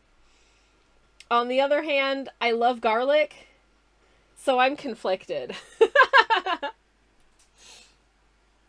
Oh boy, Luna says my favorite thing is that when she bites, she can do no damage because her constitution modifier is -1. I love this. I love this, and I feel you. I have a warlock who I like to adventure with from time to time, and she, if you know about the D&D, you will understand that it is deeply silly that she has a +0 to charisma as a warlock. Tee tee. I feel you on the vampire coded too, except the garlic. I will, if you don't like garlic, I will eat garlic for the both of us, because, I don't know, like, there is garlic flows through my veins. I love it so much. Maybe this is the Central European in me. I don't know, but I am very much an enjoyer of the garlic stuffs. Okay, trying to get a nice variety of book shapes and sizes here, if I can. Maybe this one's just a tittle baby volume, and that's okay. Oh, I do like garlic too. It's so good. It's so good. Every day I wake up and I feel grateful for the fact that garlic exists. Like, whoever invented garlic, thank you. Thank you so much for that. Luna says, we went to Rome for our anniversary. Oh, I love that for you. And we stayed in Airbnb, and we made so many garlic mushrooms, the apartment smelled so strongly, and I hope it was okay with the pals. Oh my goodness, that's amazing. I'm sure just leaving the windows open for a few hours would have aired it out, but that's hilarious and amazing, and I love that for you. That's really cute. Okay, so I have to put these this one vampire and his boyfriend to be to bed for the moment. I'm sure they won't mind. Oh no, there's only one bed. Whatever shall they do? Oh ho ho ho ho. Because I have to do a terrible drawing again. This time, a book vampire, by which I mean a vampire that is a book. That's accurate. His courting companion. Oh, it's his courting companion. I love that for the book. I need to point out, by the way. Okay, I'm keeping extremely still because there's a kiwi on my head. Not to alarm anyone, but there is a kiwi on my head, which is very exciting. Thank you so much for the kiwi sticker, Sledge. Thank you. I'm holding extremely still to keep from alarming it. But that being said, I don't know if anyone saw the news from a few days ago, but there's a specific like subspecies of kiwi. I think it's a spotted kiwi, but don't quote me on that. I have to look again. That has been spotted for the first time in a very, very long time, like maybe ever. I don't know, on the mainland of New Zealand, which is very exciting news. Like, that's hecking amazing. Yeah, so happy for them. Anyways. If you didn't know, I am super into, like, birds and stuff. And like bird conservation. Hello, Nicole. There's TTS Nicole. Hi. I'll just let her perch on my fingy here. Okay, anyways, while I get the terrible drawing canvas. For anyone who isn't familiar with the phenomenon that is terrible drawing time, it is this thing that happens on stream. By the way, thank you for this, my beautiful moderator / spouse Sludge has placed this sticker here. Much appreciated. Terrible drawing time is a phenomenon whereby for 5,000 channel points I have 5 minutes or less to draw a character or concept of your choosing from memory or sight unseen on the terrible drawing canvas, which is this bad boy, which I'm just gonna move over here for no reason. Oh no, the toothpaste looks so sad, says Joe. Well, we don't need to look at the toothpaste. The toothpaste can just, let's give the toothpaste some privacy. Let's put it that way.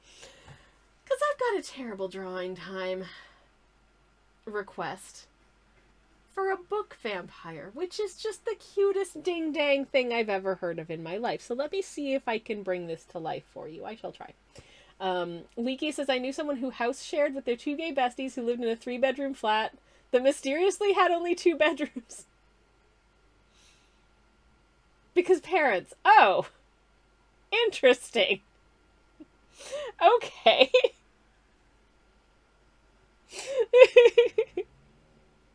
Oh no, there's only one bed. Whatever shall we do? Tee hee. Well, I guess one of us is just gonna have to sleep on the sofa. No! Sledge, thank you. There is a wombat on... I don't mean to alarm anyone, but there's a wombat on my head. I can't move. I don't want to disrupt her comfortable sitting in her little dungarees. And I do think she looks so stylish in her little dungarees. And hopefully she does too, because she looks adorable and good. Anyways, thank you so much for that, my dear. Very much appreciated. But anyways, yes, terrible drawing time is the thing that we do here. It costs 5,000 channel points, and I have to draw something from memory or sight unseen. In this case, a book vampire. And I will do my ding-dang best to draw a book vampire. Let's see if we can do it. Where can I put... I'm running out of places to put my beverages. I'm just gonna pop you over here. Hope that that's nice and safe. Anyways. Okie dokie. So, let me set a timer. Also, thank you again for the sticker adventure, my dear. I do very much appreciate it. Thank you. Okay, 5 minutes. 5 minutes. 5 minutes on the clock, starting now. Let's go. Book vampire. Let's put them over here. And what I'm gonna do, I think, is kind of go like this. with the book shape. So you can kind of see, we can see a bit of the book spine here. Like so. But then also I want us to be able to see that there's pages in this book, because I think that's neat. Just the implication that there's actually, you know, like paper and stuff inside the book. Wow. As one would expect from a book, right? Anyways, do I want to give this little arms and leggies? I feel like I can. I could do that. Why not?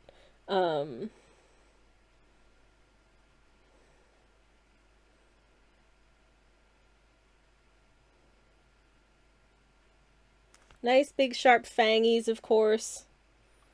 And also I think importantly, I'm gonna give it a little, you can kind of see just about his little bat wings poking out on either side, like so. But it's got little hands.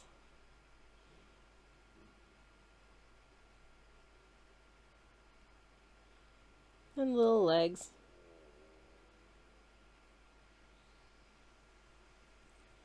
It's a very polite little vampire, I think. And I'm gonna try and do...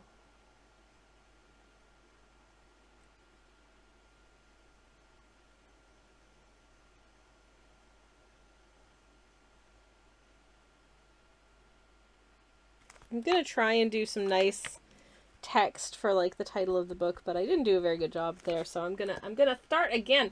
Holy water scared them simply because it make their pages wet or crunchy, says Leaky. Oh no, I would hate that for them. Poor little bookie wook. No.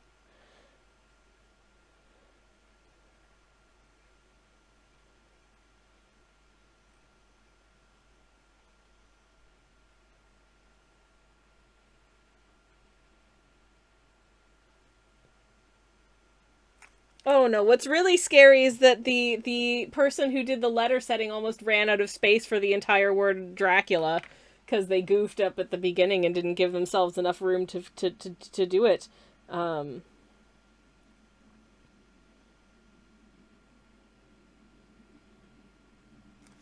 you know, like they're listen, they're trying their best. I think this might spawn a whole series of book genre sticker type things, says Joe. Maybe, I don't know. I do think it's pretty stinking cute. What if I also get... Oh, geez. Can I do bat wings and a little cape? Because now I kind of want to give him a little cape. I think maybe the cape would work better than the bat wings. I don't know. If I have like a little cape.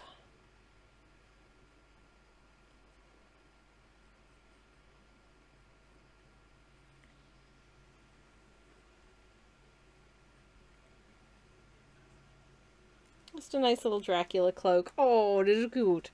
Is that cuter than the bat wings? I don't know. And you'd have to formally invite them into your bookshelves, not because they can't just be on your bookshelf, but because they're polite.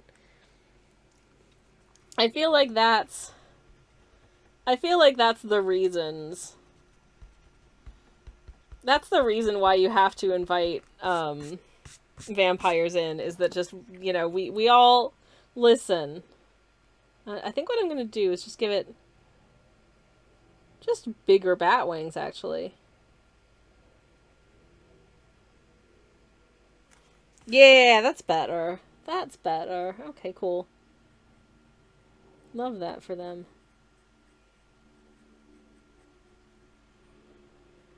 Little pages in there. Still shading the inside cover of the book. So,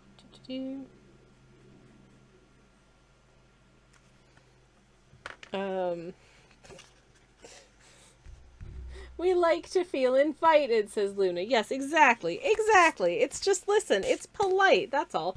I don't want to interrupt the microphone, so you have to look at it sideways, but I hope it's okay. Could you come into focus, please, little buddy? There we go. That's the timer, and I hope you're happy. That's terrible drawing time. Just a little book vampire. And I love, so cute, says Joe. I'm so glad you approve. That was fun to do. It was fun to do. Thank you for that. Are you dry enough that I can put... Oh, man, there's still a wet pillow there. There's a little puddle. I don't think I can take the masking fluid off until that's done. I thought I was going to spend ages getting lots of painting on this finished, and I managed to put down one singular color, and that's it. We're going to have to go back to sketching in bookshelves, because I can't do jack squat on that until it's nice and dry. Thanks for the cute drawing. Leaky.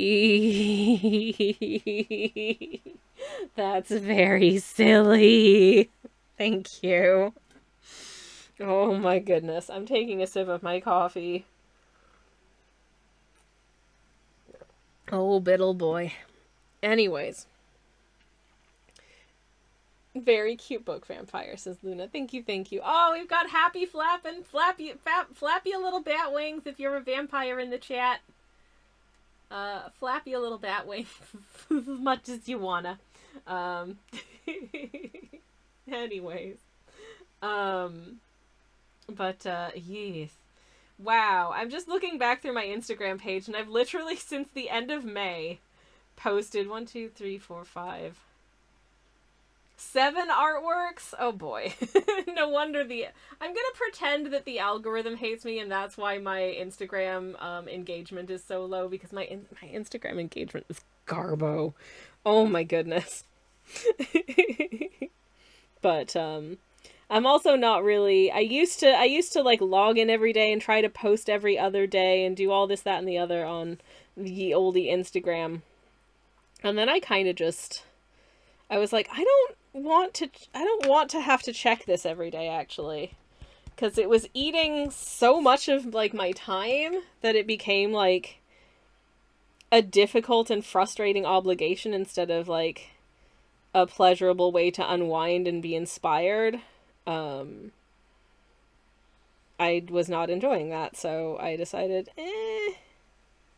maybe I'm just gonna look at you less. And the upshot of this is that I also, like, my engagement is dead on Instagram. I don't think anyone who isn't already following my account sees any of my artwork. But it also just doesn't really seem like a viable place particularly to be, like, my primary art sharing platform anymore anyways, because of that. And to be honest, the engagement was bad before then anyway. A couple of years ago on Instagram, they made a change where, like, if you search a hashtag instead of seeing, like, you used to be able to see, like, the top posts, so the things that were the most relevant and well-liked within, you know, sort of a however the algorithm determines that, because it isn't just, like, thing with the most likes and they're descending from that. I don't know how it works. It's wizardry and I don't like it. But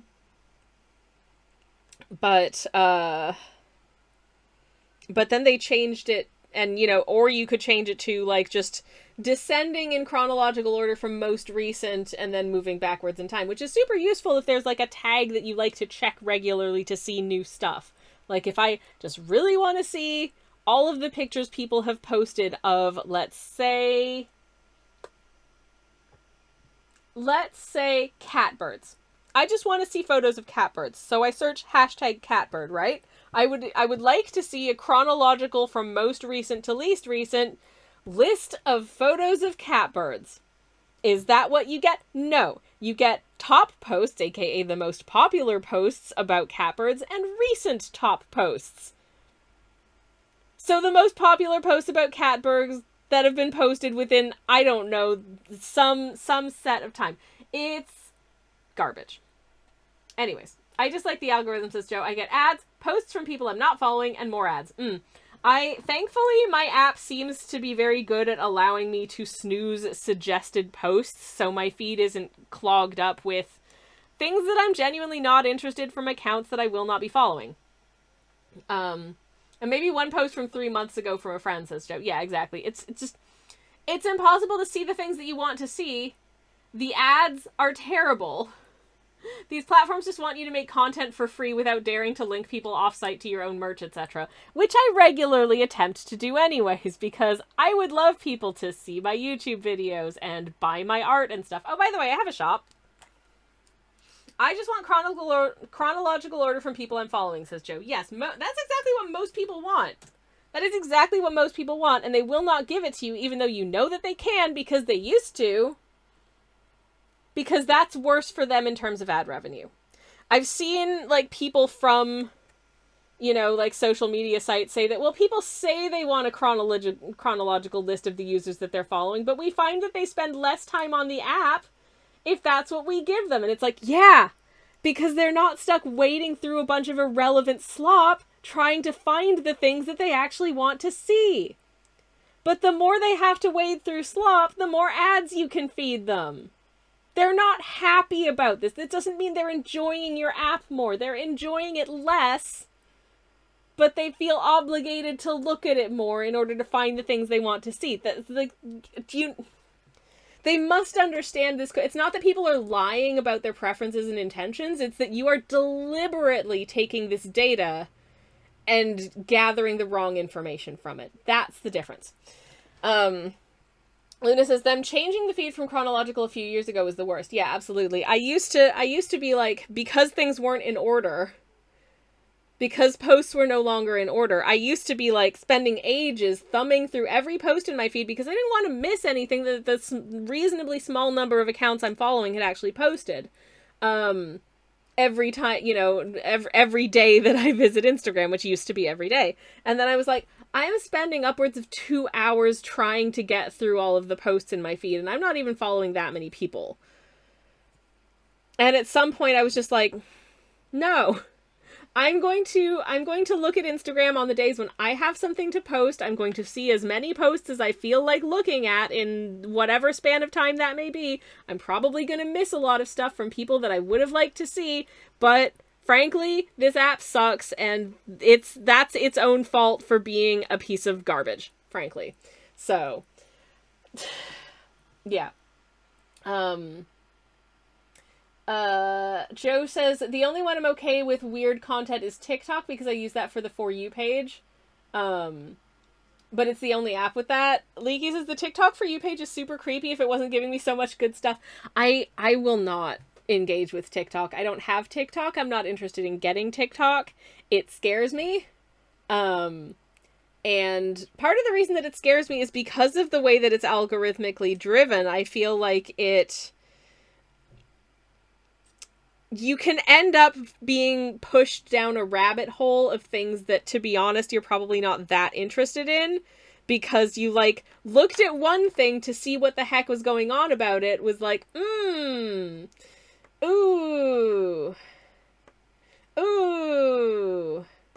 beans. Yana Vamanara says, well, if you do not care about a monetization, I recommend PixelFed for pictures. I'm on PixelFed! I haven't made a lot of posts on it, and I'm not following a lot of people because I'm bad at finding people to follow and posting things, but I am on PixelFed. I'm also on Mastodon, which kind of made it feel like PixelFed was a bit of a, what am I gonna say? A bit of a redundancy to post things on both, if that makes sense. But yeah, I like rabbit holes and I only open all to lose time, says Joe. That's fair. Never heard of PixelFed. It's like Instagram, but the, like, the like, non-commercial, like, federated version of it. Oh, Yana Babinar is following me on Mastodon. Yay! I don't have a link to my Mastodon profile, y'all, but I'm Sammy Kelshit, mastodonapp.uk, if you, like Instagram without ads and federated. Thank you. Yes, that's the other thing. It doesn't have ads, which is delightful. But yeah, I guess the other side of it is that it doesn't have nearly as large of a user base as Instagram, because it's not as well known, I guess. And also, because it's one of those federated things, you have to, like, find a server to join. And that I found into, I know a lot of people who are like, elephant site's scary, federated site's scary, having to like choose a server to sign up to, and there's cons to it because of that, but also it is nice. It is nice. It's a nice space. I like using Mastodon. I like using PixelFed. They're good. And the timeline is chronological. So, yay!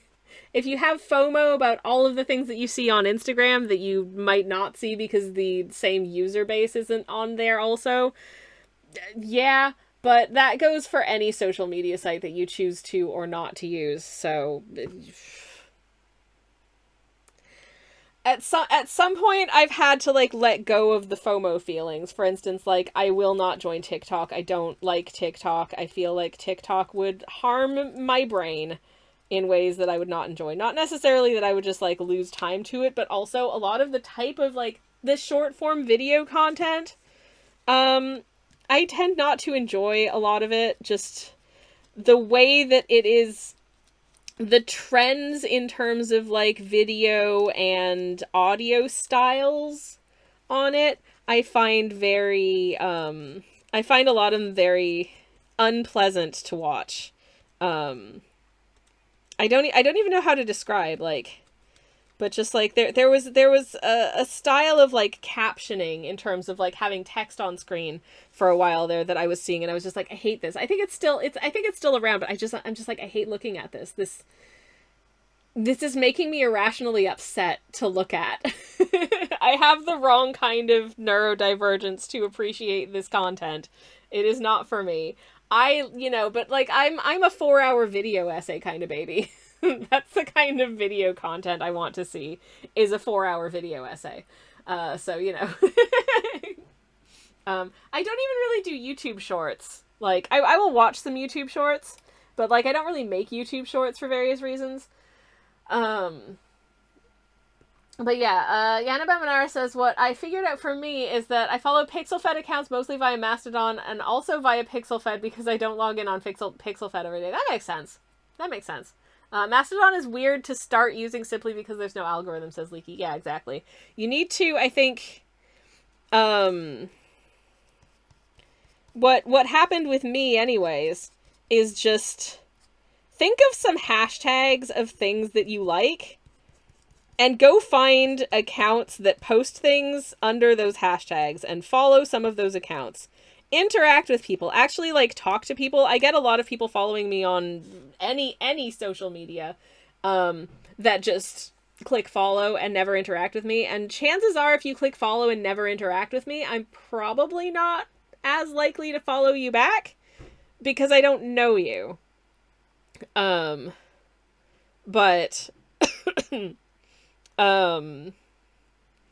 but I don't know, just, I would say just, like, talk to people. Just, like, find people who seem to like things that you like, and then talk to them. But I can understand why, again, like, yeah, elephant site intimidating for a lot of people. And I have heard this from friends where I've been like, you should, if you're uncomfortable on other site, maybe consider joining a Mastodon server. And they're like, elephant site's scary. And I'm like, okay. That, if it's not for you, then that's fine also. Like, for instance, I don't use TikTok, but I do use Mastodon. It's all fine. You can follow hashtags, which makes it easier to find people to follow. Exactly. And you should put stuff in your profile as well. Yeah, exactly. Tell people what you're about in your profile. If your profile is just like a blank, template elephant photo and nothing, you're not giving people much incentive to interact with you because they don't know who you are. So yeah, I definitely find it helpful to just kind of establish a presence. But that's an interesting thing that I've been thinking about with regard to social media a lot lately, is that I have a lot of friends who I, like, really don't talk to much anymore. Like, rarely do we actually just, like, speak to each other. I just get sort of explicit acknowledgement that I'm still aware of the fact that you exist by the fact that they've, like, liked something that I posted. And I feel like the ability to just like someone's post has kind of made it easier to, like, interact with people without ever actually having to speak with them. It's like, I haven't talked to you properly. I haven't had a conversation with you in like 5 years, but I see you continuing to like my stuff, even though, like, we used to talk a lot and now we don't, but you still like all of my posts. Are we still friends? Like, it's hard for me because we're not actually talking to each other about anything. You're just basically saying, you know, I have said something out into the void and you have effectively said, I like that. Which is nice. And I also understand sometimes you don't have anything to add, but you want to just give a little nod of support to someone I know. But it's kind of interesting. I've had a lot of, I think, friendships that, you know, and friendships drop off over the time, like your interests change, all that jazz. But just the fact that you stay in touch simply by, like, liking each other's social media posts without ever actually speaking. That is like such, I guess it's the equivalent of seeing someone when you're walking down the street and you see someone walking down the street in the other direction on the other side of the street and you just go, oh, hey, and then you wave and then they wave and then you go on your way. I guess it's like that. I guess it's like the internet equivalent of that. It's just sort of a little drive-by hi, but it's like, but slightly less than that. I don't know. It's weird. It's weird, but I feel like this happens to me a lot. Maybe people just like me in a, I don't really want to talk to you, but I will acknowledge the fact that you exist and you're not a horrible person. I don't know. Like, it's fine. I also tend not to reach out to people if I haven't talked to them in a while because I have this, like, it's been too long and it's going to be weird, and then I'm going to have to acknowledge the fact that it's been too long and I haven't talked to them in a long time, and that's going to be really uncomfortable and make me feel bad about myself, so I'm just going to keep putting it off. When, in fact, if I actually just went like, hey, how's it going? Like, it would have been fine, and they'd probably be like, oh my god, hi! With no issue. But it feels like there's like a time limit on when it's acceptable to say, like, answer a text message, and if you wait too long, you just can't do it anymore, and you get frozen, and the longer it goes on, the worse it gets. But maybe, it, you know, even if it's like 3 weeks later, and you're like, man, I'm so sorry, I meant to reply to this, and I got caught up in other stuff, but hey, how are you? You know, kind of, like, that's fine. Well, this took a turn. Oops. Anyways, I'm wondering if I need to, like, sketch in a bit more detail of these window frames before I actually paint them in. 'Cause right now they're just rectangles. Like, window is just rectangles. And I don't know if I should add more detail. I'm not gonna, like, write here it should say Park Royal Station, and it doesn't yet because that needs to be in white, which is not so, I don't normally use white in my paintings, but for this, excuse me, I have to make an exception.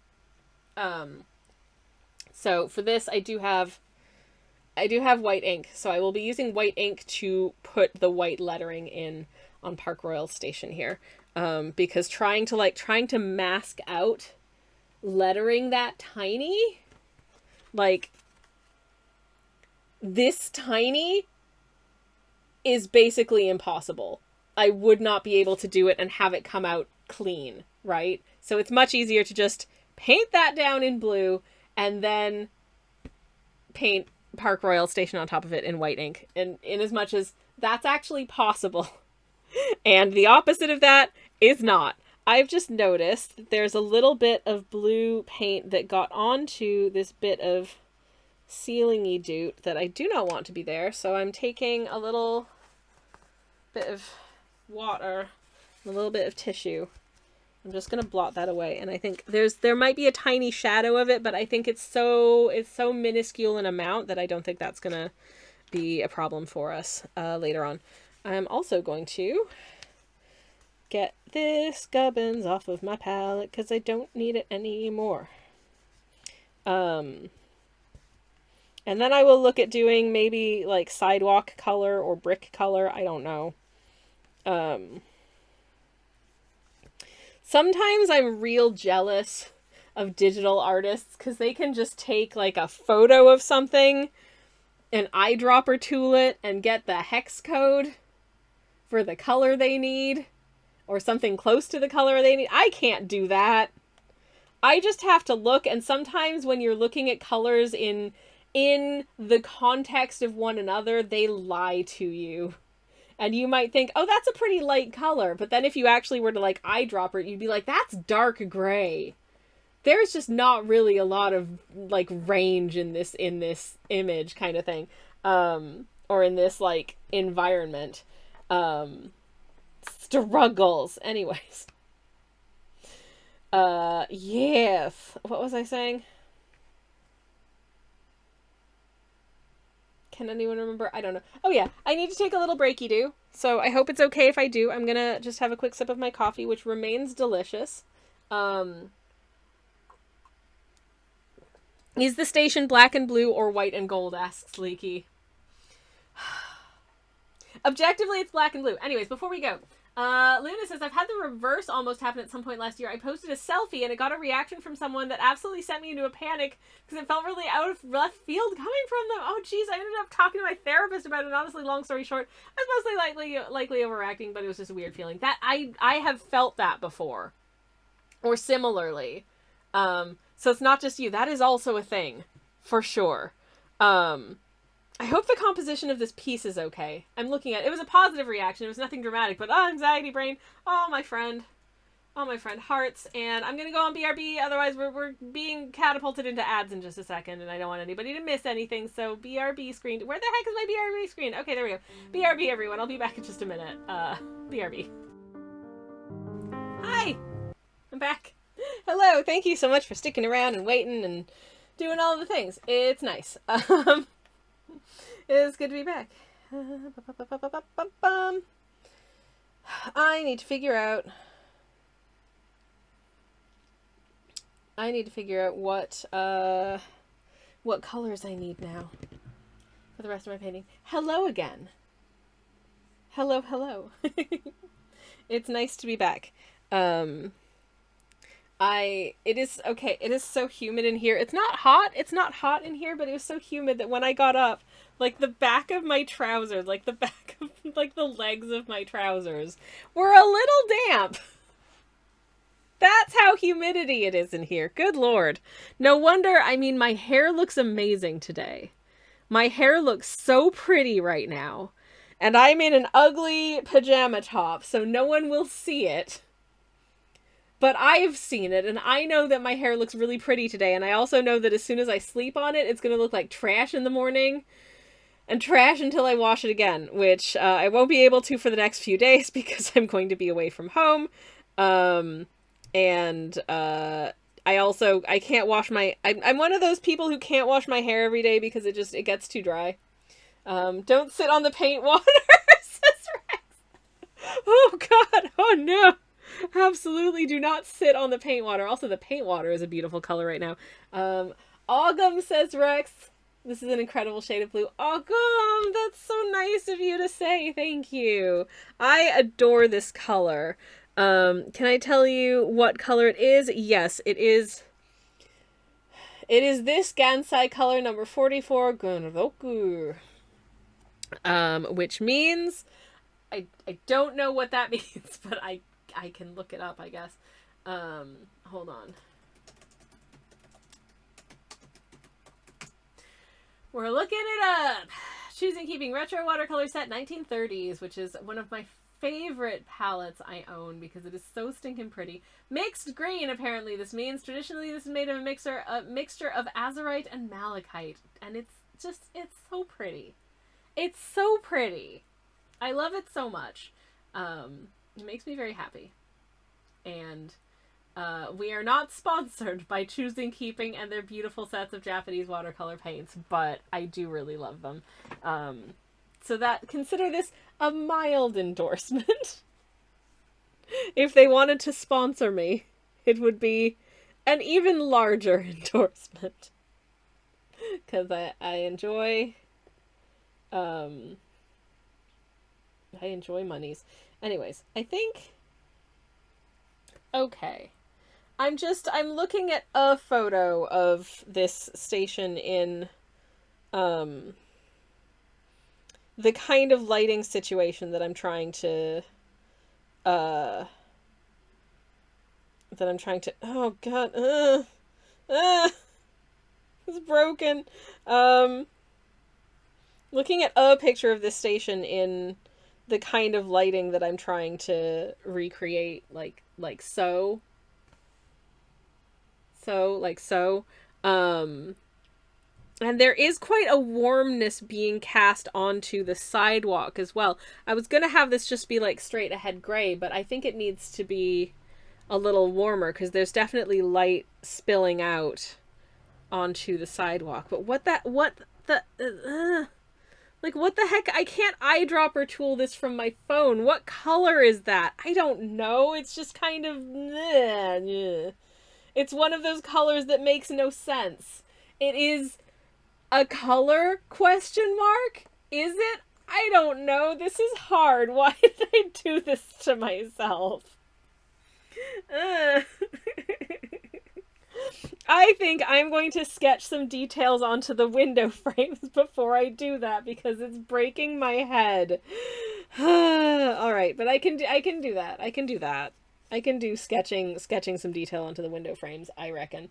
And that would be fine. So kind of another one is over here. Definitely feel like I fudged some stuff in this. But that's fine. So it goes in it. This isn't going to be 100% shot for shot, note for note perfect. It's not an architectural drawing. It's just me goofing around. That's all. And that's fine.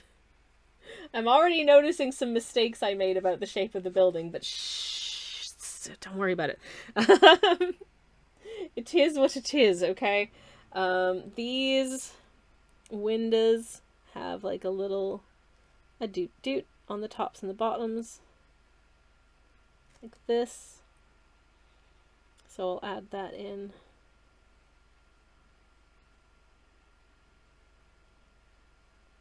Also kind of guesstimated like the size of these windows. They're not perfect, but none of these lines are perfectly straight. They're all kind of wiggly. And I'm hoping that is part of their charm and not part of the detriment of the piece. I mean, there's nothing realistic about this. Look at these guys are roughly the like proportions of Peanuts characters. Okay? So like, who cares? But I hope they're cute. They're holding hands, which I think is fun. Yeah, they're having a nice time. It's a nice summer evening, and they are walking to his parents' house, who this little guy has never met. So probably feeling a little nervous about that. Aw, beans. But it'll be fine, little buddy. I mean, it might be extremely awkward, and you might witness somewhat of a passive-aggressive disagreement, because I don't think they get on very well, but you'll get through it, and then you'll go back to your hotel in a different neighborhood and, hug it out, I guess. I don't know. Or maybe you'll just get to eat, like, custard creams and party rings and have a nice cup of tea. Ooh, a rumble, says Leaky Thunder. Ooh, a thundery rumble. A thundery rumble. Exciting times. Very exciting indeed. I hope that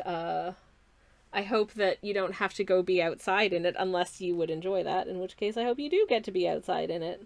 Sometimes I like just stepping outside of my house and getting rained on a bit, especially if I've been like real sweaty, you know. It's kind of nice. It's kind of nice to get to do that. But sometimes less so. Oh, is there a little ledge on these windows over here? I can't see them that well because of the angle of this picture. Oh, pretzels. I'm going to have to find a different picture from a different angle because I can't see these windows from this shot. Ugh.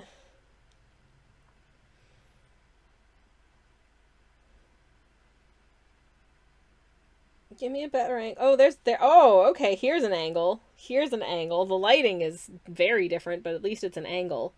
There's also like, there's like a row of little shops here on this side of the building, which is fun. So yeah, that's neat. I'm just gonna make up some things to be in those shops, I think. But yeah, I think there is a little doodah on the edges of these windows as well. Well, it is the same building after all. So it stands to reason that they'd all match. Nice and matchy-matchy. Thus, oh man, that first line that I drew in for this window was so wiggly. Let me just, maybe clean that up a touch. Okay, you know what? Good enough. Sometimes good enough is good enough. You know? It's fine. Anyways, where's one of my many beverages? Here's my coffee. I'm gonna have a sip. Anyways. Alright. Oh no! Hold up. Wait a second. Something fell over.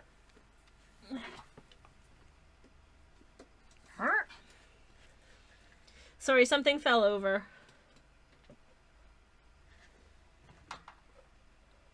I hath retrieved it. Everything's okay. I'm alright. But I had to slightly climb under the desk. Oh my god, it's so freaking humid. How the heck am I going to make spaghetti meatballs for dinner tonight? I'm making spaghetti meatballs for dinner tonight, by the way. If you want in on that, you're going to have to come over quickly. But please don't come to my house. You can't have any. I'm so sorry. Anywho, I don't know why I said that. What's wrong with me? Okay, just get some little doodads in there for the windows, like so, and so. Wizard. Okay, good. Anyways, what's everyone up to this week? What sort of weeks are you having? I hope your weeks be good. Whatever they may be. I hope they will be pleasant and enjoyable. As I believe I mentioned, I'm going to be absent from stream for a couple days later this week because we are doing we're doing in-law related activities. So I will not see you the usual number of days this week. Rex says, borrows the Concorde jet from the Air and Space Museum. I'm sure that'll be fine, Rex. They'll understand. Like, no worries at all. I'm sure. I'm positive. This one.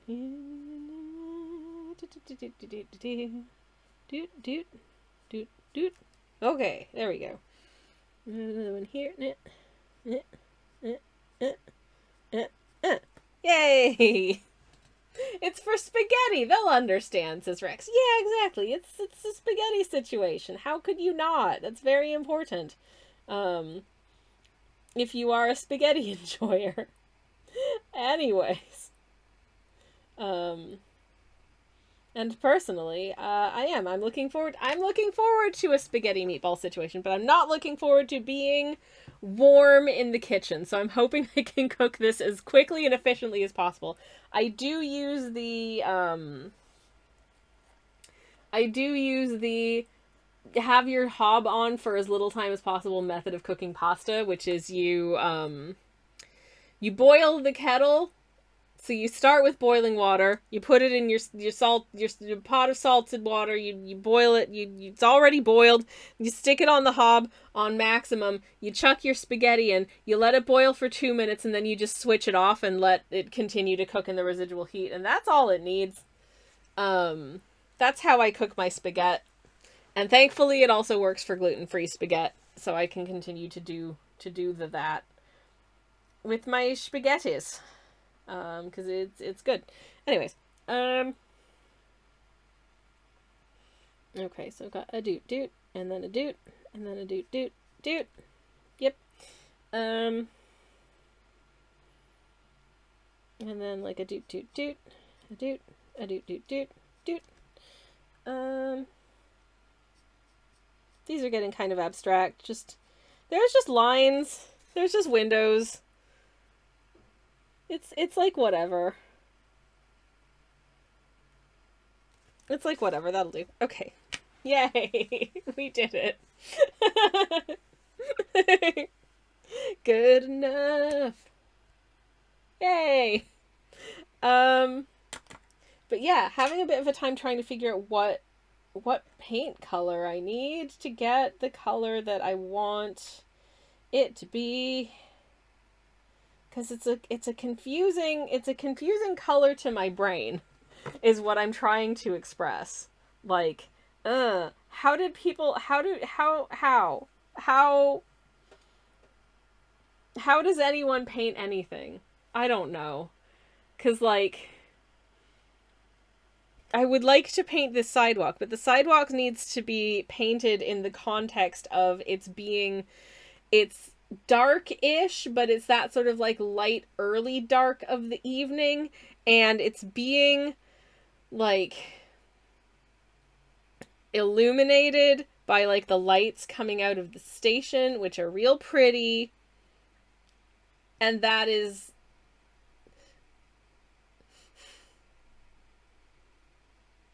but whatever I paint, okay, I'm trying to figure out how to word this. Kind of in the same way that I feel like there's a lot of stages of an artwork where things that will look correct when it's done look wrong and weird.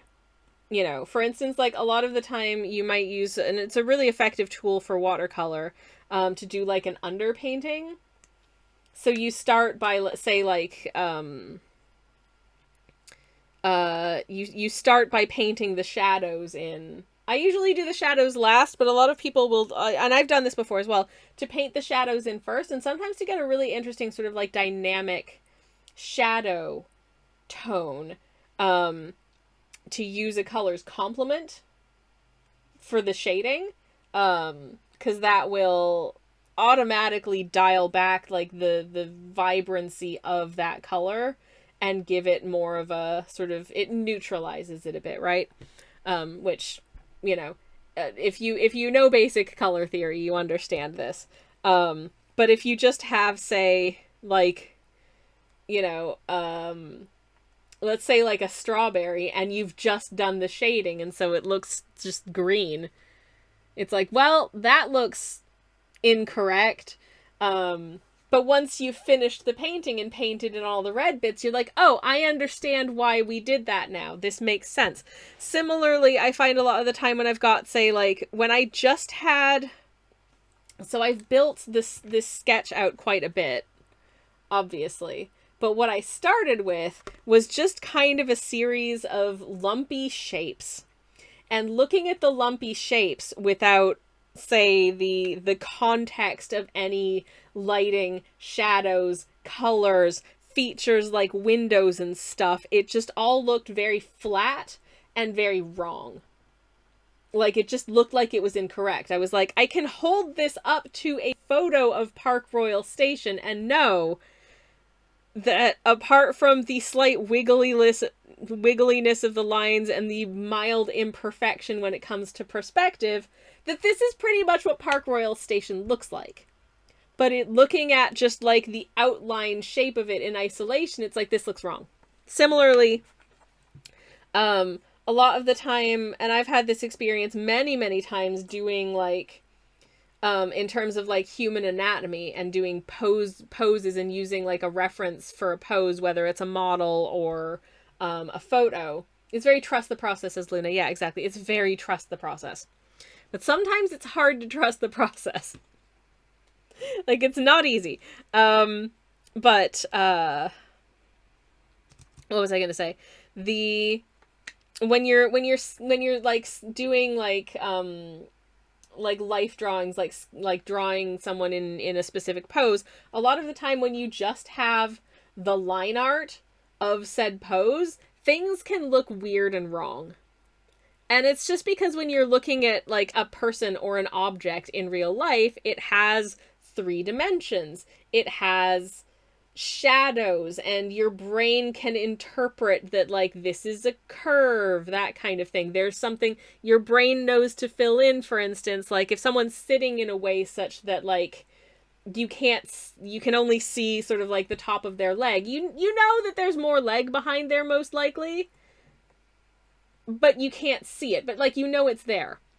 But when you're doing a sketch, it just looks like, well, it looks wrong that the rest of the leg is missing. It doesn't look, I know that this person has more leg than that, but the way that their knee is bent, I can't see it from this angle, so it looks incorrect. But it's not. This is you're drawing exactly what you see. You're just missing the context of once you've colored it in and added a bit of shading, you're like, oh, this makes sense now.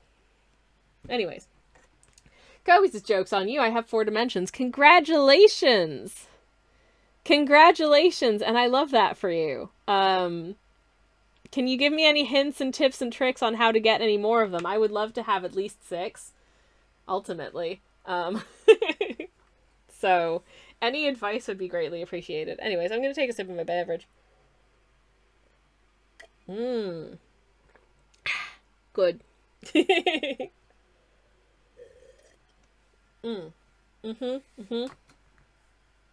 All right. Okay. What was I saying? What was I saying? Words are hard. My train of thought is gone. My train of thought has completely. It's my train of thought has passed through Park Royal Station and is on its way to Uxbridge. But never mind. I hate that for it. Anyways, was it about the color of the pavement? Yeah, I'm still trying to figure out how to interpret this pavement color. If I thought my computer had the wherewithal to open more than one sort of application at a time, I would just pull up a photo of this station in this lighting situation in my photo editing software and just hex code it and look at a square of the color in isolation and know what color I need to mix for this. But I can't do that at the moment. So it's just up to me to kind of zoom this in as far as I can and try and figure out what the flip this color is in and of itself. If I save this photo to my phone and then just crop it so all I can see is the pavement, what color is it? This is insanity. This is so stupid. But I'm doing it because I don't know how else to get this color correct. Because I feel like if I can get this color correct, I might be able to move forward and get other colors correct as well. Or at least this would be a very good start. So, phone, edit. Okay, we're zooming. We're zooming. We're zooming. What is this? Okay! We have a color. We have a starting point. It's sort of a stupid question, but can you use the color picker thing? I don't have one on my phone. But I now have an extreme zoom of this color. Yay! This is not the color I would have guessed it was if I hadn't done this. This is much more browny ochre-y yellow. I was gonna go more gray because my brain knows objectively that pavement is kind of gray. So this is awesome. I'm glad I did this. This is good. This is important. This is good. So I feel like looking at this and then it's close to this. It's very close to this. Okay. So I might dull this color down just a little bit. Just a little bit. But this is my starting point, which is not what I expected it to be. And that's really interesting. All right. Nifty. Neato. If I add just a touch of you and a smidgen of this. This is probably this is our pavement. Ignore what you think pavement looks like and just draw what the pavement looks like is the hardest part about art sometimes, says Rex. Yes, exactly. It's because my brain says this color, I know that this object is gray, so I want to paint it with gray. But then if I actually look at what color it is within the context of the bizarre lighting situation that I am drawing from for the piece, it ain't that so much. So this is actually quite a warm brown. Even though I know in my heart of my hearts that it's gray. But not right now it isn't.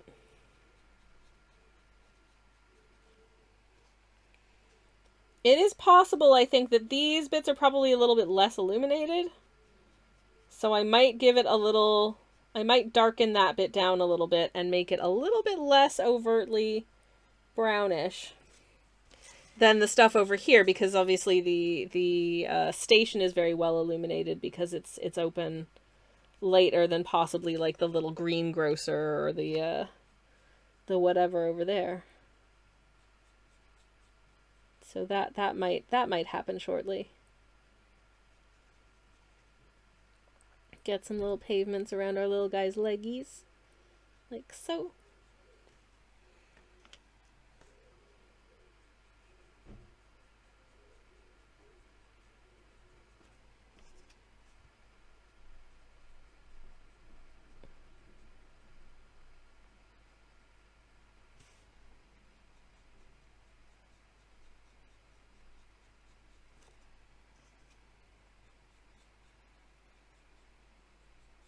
Okay, sorry, I got real quiet because I was just thinking about it. As Jam likes to say, leaves are blue because if you color pick some leaves on a sunny day, they are not green. Yeah, exactly, exactly. It's a wild ride, and it is a hard thing, I think, to learn and also to unlearn that our brains are very clever, but our brains are also really good at sabotaging our ability to do art correctly. At least in terms of that, like, just with regard to when you look at something in the context of a whole bunch of other colors, you can extrapolate sort of based on your knowledge of such things what that color is supposed to be, and therefore what your brain is reading it as. You know, your brain is saying, yeah, that's gray. But it's like, well, is it really, if you eyedropper this, is it really gray? And sometimes the answer is, it ain't. Nah, it ain't. There we go. So we've got a very sort of brown situation for this pavement, but hopefully in the context of the whole doodad, it'll make some kind of sense, is what I am hoping and praying at this point, because whom's to say? I may have just fully effed it up. Also, if this piece is a little fantastical and not wholly 100% realistic, that's also fine, because this is a painting, and it doesn't need to be a photograph, right? Right? It doesn't need to be a photograph because it's a painting. I maybe shouldn't be worrying this much about it, but also, you know, I want to do a good job. Because, and this is going to blow your mind, maybe, but I like doing a good job. Believe it or not, I do. Okay. All right. Stop futzing. Oh no. Oh no. Oh no. Hey Tals, welcome in. This wasn't supposed to happen. Oh geez. Just give me a second, chat. To be honest, we probably won't go on too much longer, but if I can un-F this before we finish, that would be delightful. I would love that for us. So let me just get that gubbins restarted and all that. There we go. All right. One moment.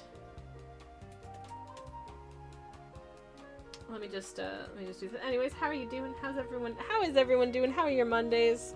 How have you been? Etc. etc. I hope you're well. Hope you're having the loveliest of lovely days. No, come on. Come on, connecting. Finding a device. Okay, it's connected via some means. I couldn't tell whether or not it was USB or Wi-Fi because the connection has disappeared. Will it tell me? No. No, it will not. Okay, well, it's connected via some mechanism. Who knows? Says, tells, yep, I'm so sorry about that. But we're back! Hooray! Everything's fine! Yay! So welcome back, friends. Welcome. I do apologize most profusely for that. But so it goes. Anyways, yeah. Hi again. Hello, hello. It's fine, says Rex. Everything's fine. Everything is fine. It's all fine. Don't worry about it. Anyways, well, that's that. Good job, me. What else can I paint in now and not panic about? I don't know. Now I'm scared to do all of the other colors. I've done paintings of Blue Hour before. It shouldn't be that intimidating, and yet here I am being just an absolute baby about it. I don't know why. I guess I could do... I'm just gonna do the bits that are like underground sign blue. And for that, I'm just gonna use Kawagane here, which is a lovely, lovely blue. No, I'm not, because mine is just rated. Hi! Attention! Hello? Twitch user Sammy Kelsch. Shoppers. That showed up before the alert came up. Hello, everyone, and welcome in. Hello, hello. Maya, thank you so much for the raid. Welcome in, Raiders. How are you doing? I hope you're having the loveliest of lovely Mondays, and welcome. How was your stream? What'd you get up to today? It's lovely to see you. As always, this is a tax-optional stream, so if there's anything that you would like to share with the class, feel free to whisper a link in my direction, and I would love to share it. And in the meantime, allow me to say hello to everyone who's just come in. Hello, hello, friends, and welcome. Karutan of Death, hello, welcome in. Richie, welcome, welcome. How are you doing? Hello, Rusev. Hello, Queequee. Hello, Billy Sweet. Hello, Iron Sid. Hello, Cinnamoon. And Maya, of course. Welcome, welcome. Lex, hello, welcome in. Zach, hello, hello. Maya says, hello, my stream went well, thank you. We did some emote animating that is not finished yet. Oh, that's super cool. You can see some of Maya's emotes all over the chat right now, and they are very, very stinking cute. Let me get a shout out for you in the chat. There we go. If you're not following Maya, you should go do that, because Maya is a lovely, lovely human being and a wonderful artist to boot, and very, very cool. Highly recommended, gazillion out of 10. Go do that. For anyone who's new here, hello, welcome in. It's been getting extremely nerdy about public transit stations hours. As you can see, I'm painting a London Underground station today. This is Park Royal, which is in sort of western London. It's not the most exciting area, but I think the station is real pretty, which is why I decided to paint it today. But hi, I'm a traditional artist. I do mostly watercolors and similar media. I do cozy art streams on Mondays and Thursdays. Most Thursdays. I do cozy game streams on Fridays, and sometimes on a Thursday if I'm feeling extra crispy. This week I'm only streaming on Monday because I'm taking a little break to go see my family-in-law elsewhere in the country. And I do live in the United of Kingdom, in case you're curious, as you can tell by my accent. Anyways, hi. It's lovely to see you all, and welcome, and thank you again so much, Maya, for the raid. I do appreciate it. What was I going to say? Oh yeah, if you're curious as to what my art looks like when it's not being partially completed, here's some cryptids that I can share. Where are we? Here we are. No, it's not working. Hold up. Hold up. It's doing the thing again.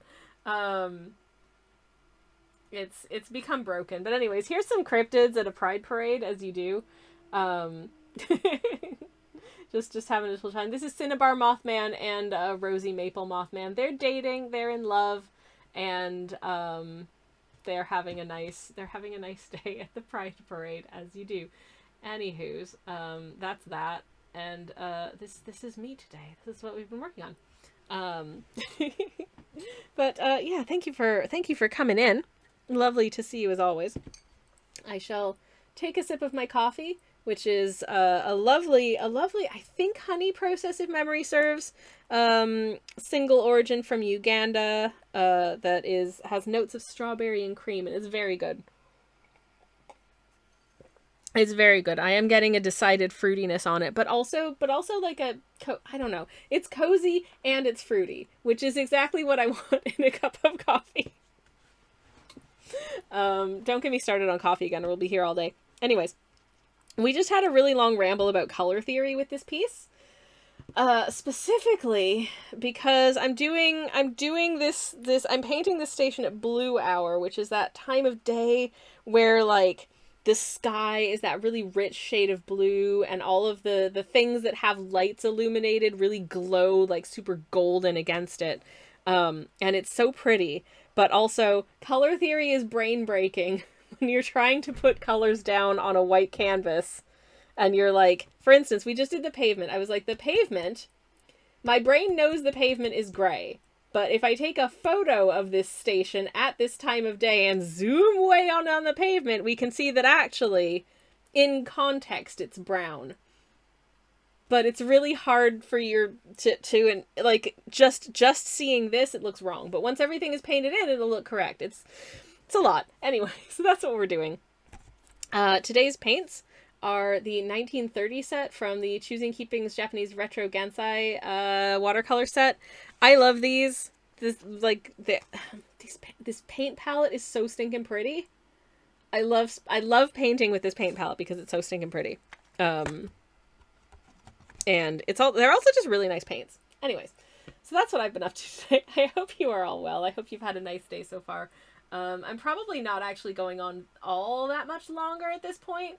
But I will get a couple more bits done before we finish. I think that'd be nice. Also, it's incredibly, oh my god, I don't know, what's the weather like where y'all are at? Because it's like nice and cool at the moment, but it's so humid.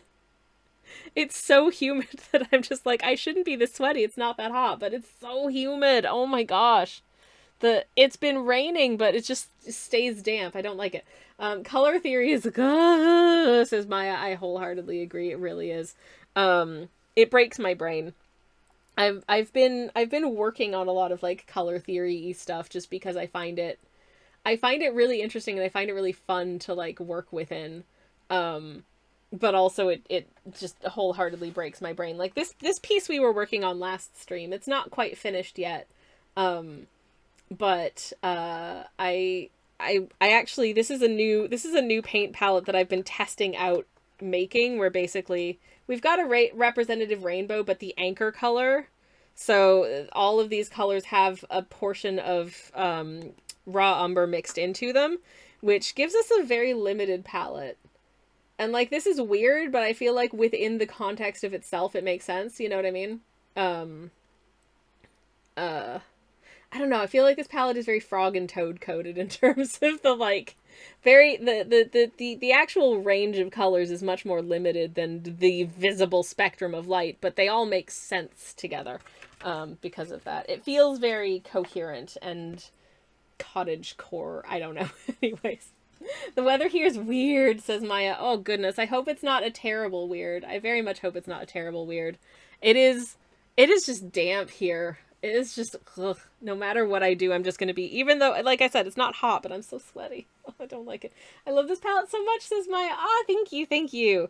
It needs some refinement, and currently it's just some samples being housed in a Philly container, because, because it turns out I didn't have any empty paint pans. Because I was going to measure these into paint pans. I was ready to have my scales and everything to measure out, like, okay, I need, like, 1/2 gram of this and 1 gram of this for each of my little paint pans, which I like. I like doing paint science like that. But it turns out I didn't have any. So, gasp, says Gobi. Forbidden cheese. No, Moriax, don't you do it. Don't you do it. Please don't do it. Please don't eat the forbidden cheese. I mean, if your cheese are these colors, especially if your cream cheese are these colors, I wouldn't eat it. 0 out of 10 do not recommend. Anyways. If your cheese is any other colors really than, like, white, off-white, orange, or sometimes a little bit blue, and only when it's supposed to be, please don't eat it. Please be safe. Your well-being is important, okay? Anywho, I'm gonna do a little bit of colors now. Namely, I am making a little bit of, I'm gonna use this blue for my London Underground blue. Samantha! Hello! Oh, you're still here. I was sure my canceled bus would mean I would miss the raid. I am still here. I've got just a couple bits that I want to wrap up before we're done here. Oh, did I do a second shout out for Maya? I can't remember if I did. But if you're not following Maya, once again, please consider doing that. There she is. And you can do that right there. A fun stream, a fun person, and a fantastic artist. And thank you again. Okay. How do I feel about... That's not enough color! Get colorful, please. There we go. Okay, that's actually a little dark now. Shoot! It was either much too light or much too dark.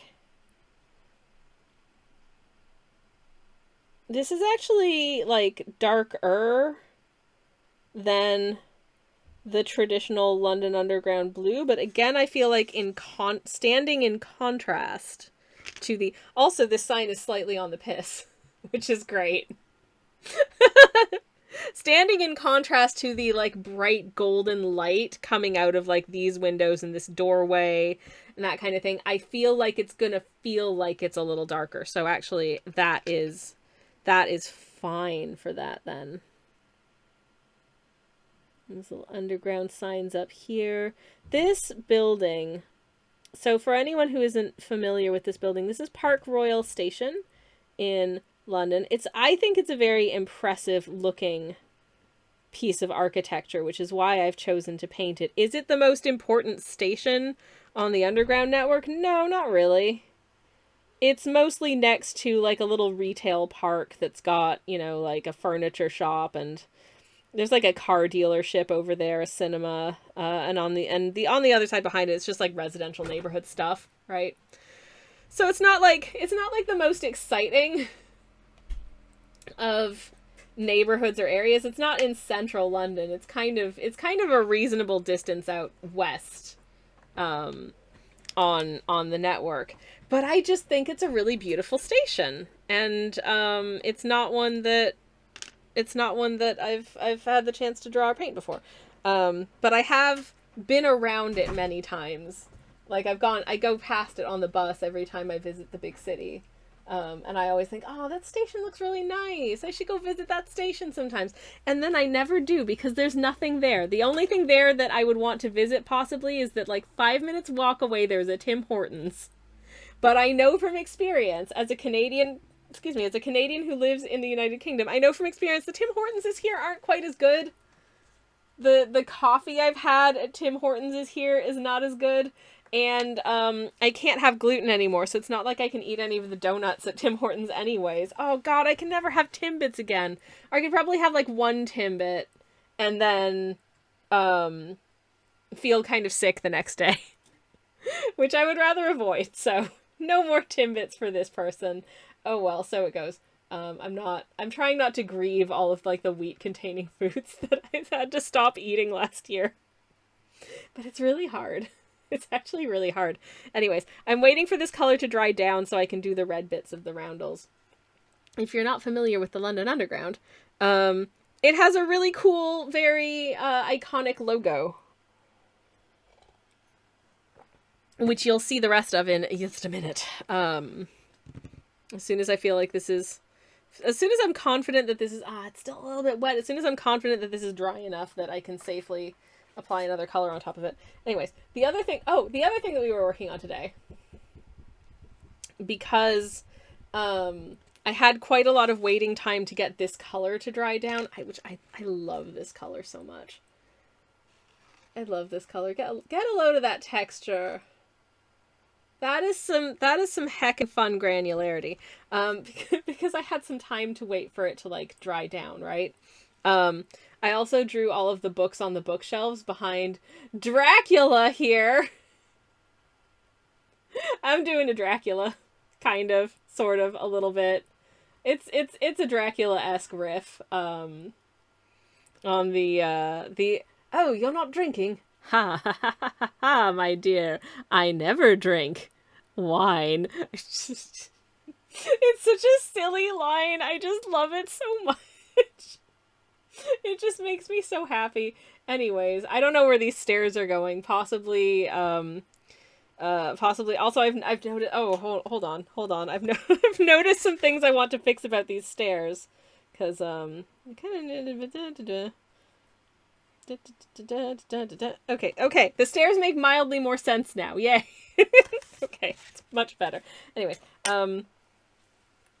but yes. Anywho. I hope y'all have good weeks to look forward to this week. I'm trying to think about what the heck am I doing this week, and the answer is, well, I'm not going to be here, which is unusual. I don't like to miss a lot of streams, but in the summertime, sometimes we like to take a little bit of by ourselves time, and this time we're spending a little family time, which is important. So that's what I'm doing this week, is a little bit of family time from tomorrow onwards, and then I will be back next Monday. So I do apologize for the absence, but thank you so much for your understanding. It is much appreciated. Okay. Also, I free-handed the circles of these underground roundels, so I'm very sorry about the fact that they are jank as heck. Just so janky. I mean, I free-handed basically all of this, so all of the lines are jank, and none of them make that much sense. The stairs are to the MC Escher part of the fancy mansion that you'll find yourself in when looking for something or being chased. Oh my gosh, Rex, yes! Yes, that's perfect. You find Dracula, like, crawling across them upside down, and you're like, how could you do it? Then you go down a different bit, and then suddenly you're upside down, and you're like, what the heck? And then Dracula turns into a bat. And then they make love. I don't know. It's been a while since I read Dracula. I can't remember whether or not that happens. Probably does. Anyways. Okay. Alright, okay. Now I feel like you can tell what this is a painting of. Finally, we got there. This is what this is a painting of. We made it. We went through a lot of color theory to get here, but I feel like it was worth it just for the dun-dun. We know where we are now. Anyways, Luna says David Bowie in tights is inexplicably there for some reason. Honestly, I feel like he could be friends with Dracula. They could sing a jolly little song together. Dracula is also in incredibly oh my god. Okay, so Luna is referencing the film Labyrinth. Viewers of a certain age and beyond may remember David Bowie in the movie Labyrinth. And when I tell you that a combination of things were awakenings for me when I was a young sort of, like adolescent, pre-adolescent, young'un, don't talk about your ages. David Bowie and his very tight tights in Labyrinth. That was one. The entirety of the... What year did that film come out? 1991, 92, somewhere around there. Bram Stoker's Dracula. With Keanu Reeves playing an English boy for some reason. But, I like that movie. I don't care. It's great. That and I mean just generally David Bowie. I remember seeing like when I was probably like 5 or 6, seeing David Bowie doing like Space Oddity just randomly in the middle of the afternoon on City TV in Canada and being like, I don't know what this is, but yes, I just understand this on a level I can't begin to explain. Labyrinth is very good, says Kobe. Might watch that tonight, actually. It is so good. It is so good. Obviously, I was talking about David Bowie's tights, but just in general, as a film, Labyrinth is excellent. It's delightful. It is a wonderful piece of filmmaking, and it's full of like Muppety Jim Henson creature characters that are so good. Just it's a delightful fantasy adventure of a good time. Gazillion out of 10 do recommend. Anyways, also I don't know if I've brought our attention recently to the fact that I did put some little guys in this painting. I put some little guys in this painting. They're off on a little. I've got a storyline for them. So they are on their way to this little guy's parents, and this little buddy has not met this little guy's parents yet. So they're both a little bit like, this guy's really nervous, and this little guy's a little bit nervous, but this guy's like super nervous because it's like, oh, the parents. Oh no. Oh no. Should I be scared? And the answer is no, it'll be fine.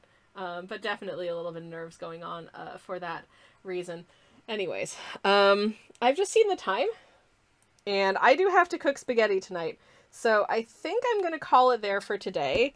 Believe it or not, I feel like we got a reasonable amount done, and I rambled at you a lot, and no one seemed to mind. So thank you. And we'll come back to this, I guess, in a week's time, which I will miss you in the meantime. I'll probably be working on my own stuff off stream, but oh boy, I like painting with you guys. It's so fun. It's nice getting to chat and work, and despite the amount of talking and not doing anything that I do think that it makes me a little bit more productive than when I'm on my own. So yeah, but I'll be back in like a week. And thank you for hanging out in the meantime. I do appreciate it. We're gonna take a look and see who is online that we can do a little raid on and go say hello to. Perchance, someone we haven't said hi to in a little while. And I can't remember when I can't remember the last time I raided any of these people because my sense of time doesn't exist. But anyways, thank you so much for hanging out with me in any case. It's been very, very fun. I hope you've also had a fun time. And yeah, let me get started on the raid. And apologies again for the fact that I am going to be lightly absent for a little bit. But it's just 2 streams, and I will see you again after that. So, let's go raid. I haven't said hello to the lovely Sab in a while, so let's go say hello to Perrin. I don't know what they're doing. At least I don't think I have. It's possible that I haven't, I'm just forgetting. But also, we like this strim. It's a good strim. So, let's go say hi. They're probably not just about to finish, which is also helpful. Is it working? Is it working? Hey, okay, they're doing some sketches and stuff. Oh, it looks really cute. Okay, let's go say hi. Let's go say hi. I'm pop a generic raid message in the chat if you want to grab it. Once again, as usual, if you have the emotes, feel free to grab the emotes. If you do not have the emotes, you can just say generic raid message or append any cool emotes that you do have. It's all good. I'm going to drop in with some kiwi birds, which is not relevant to the art we were working on at all, but you know what? They are cute. Also, thank you all for putting up with my just general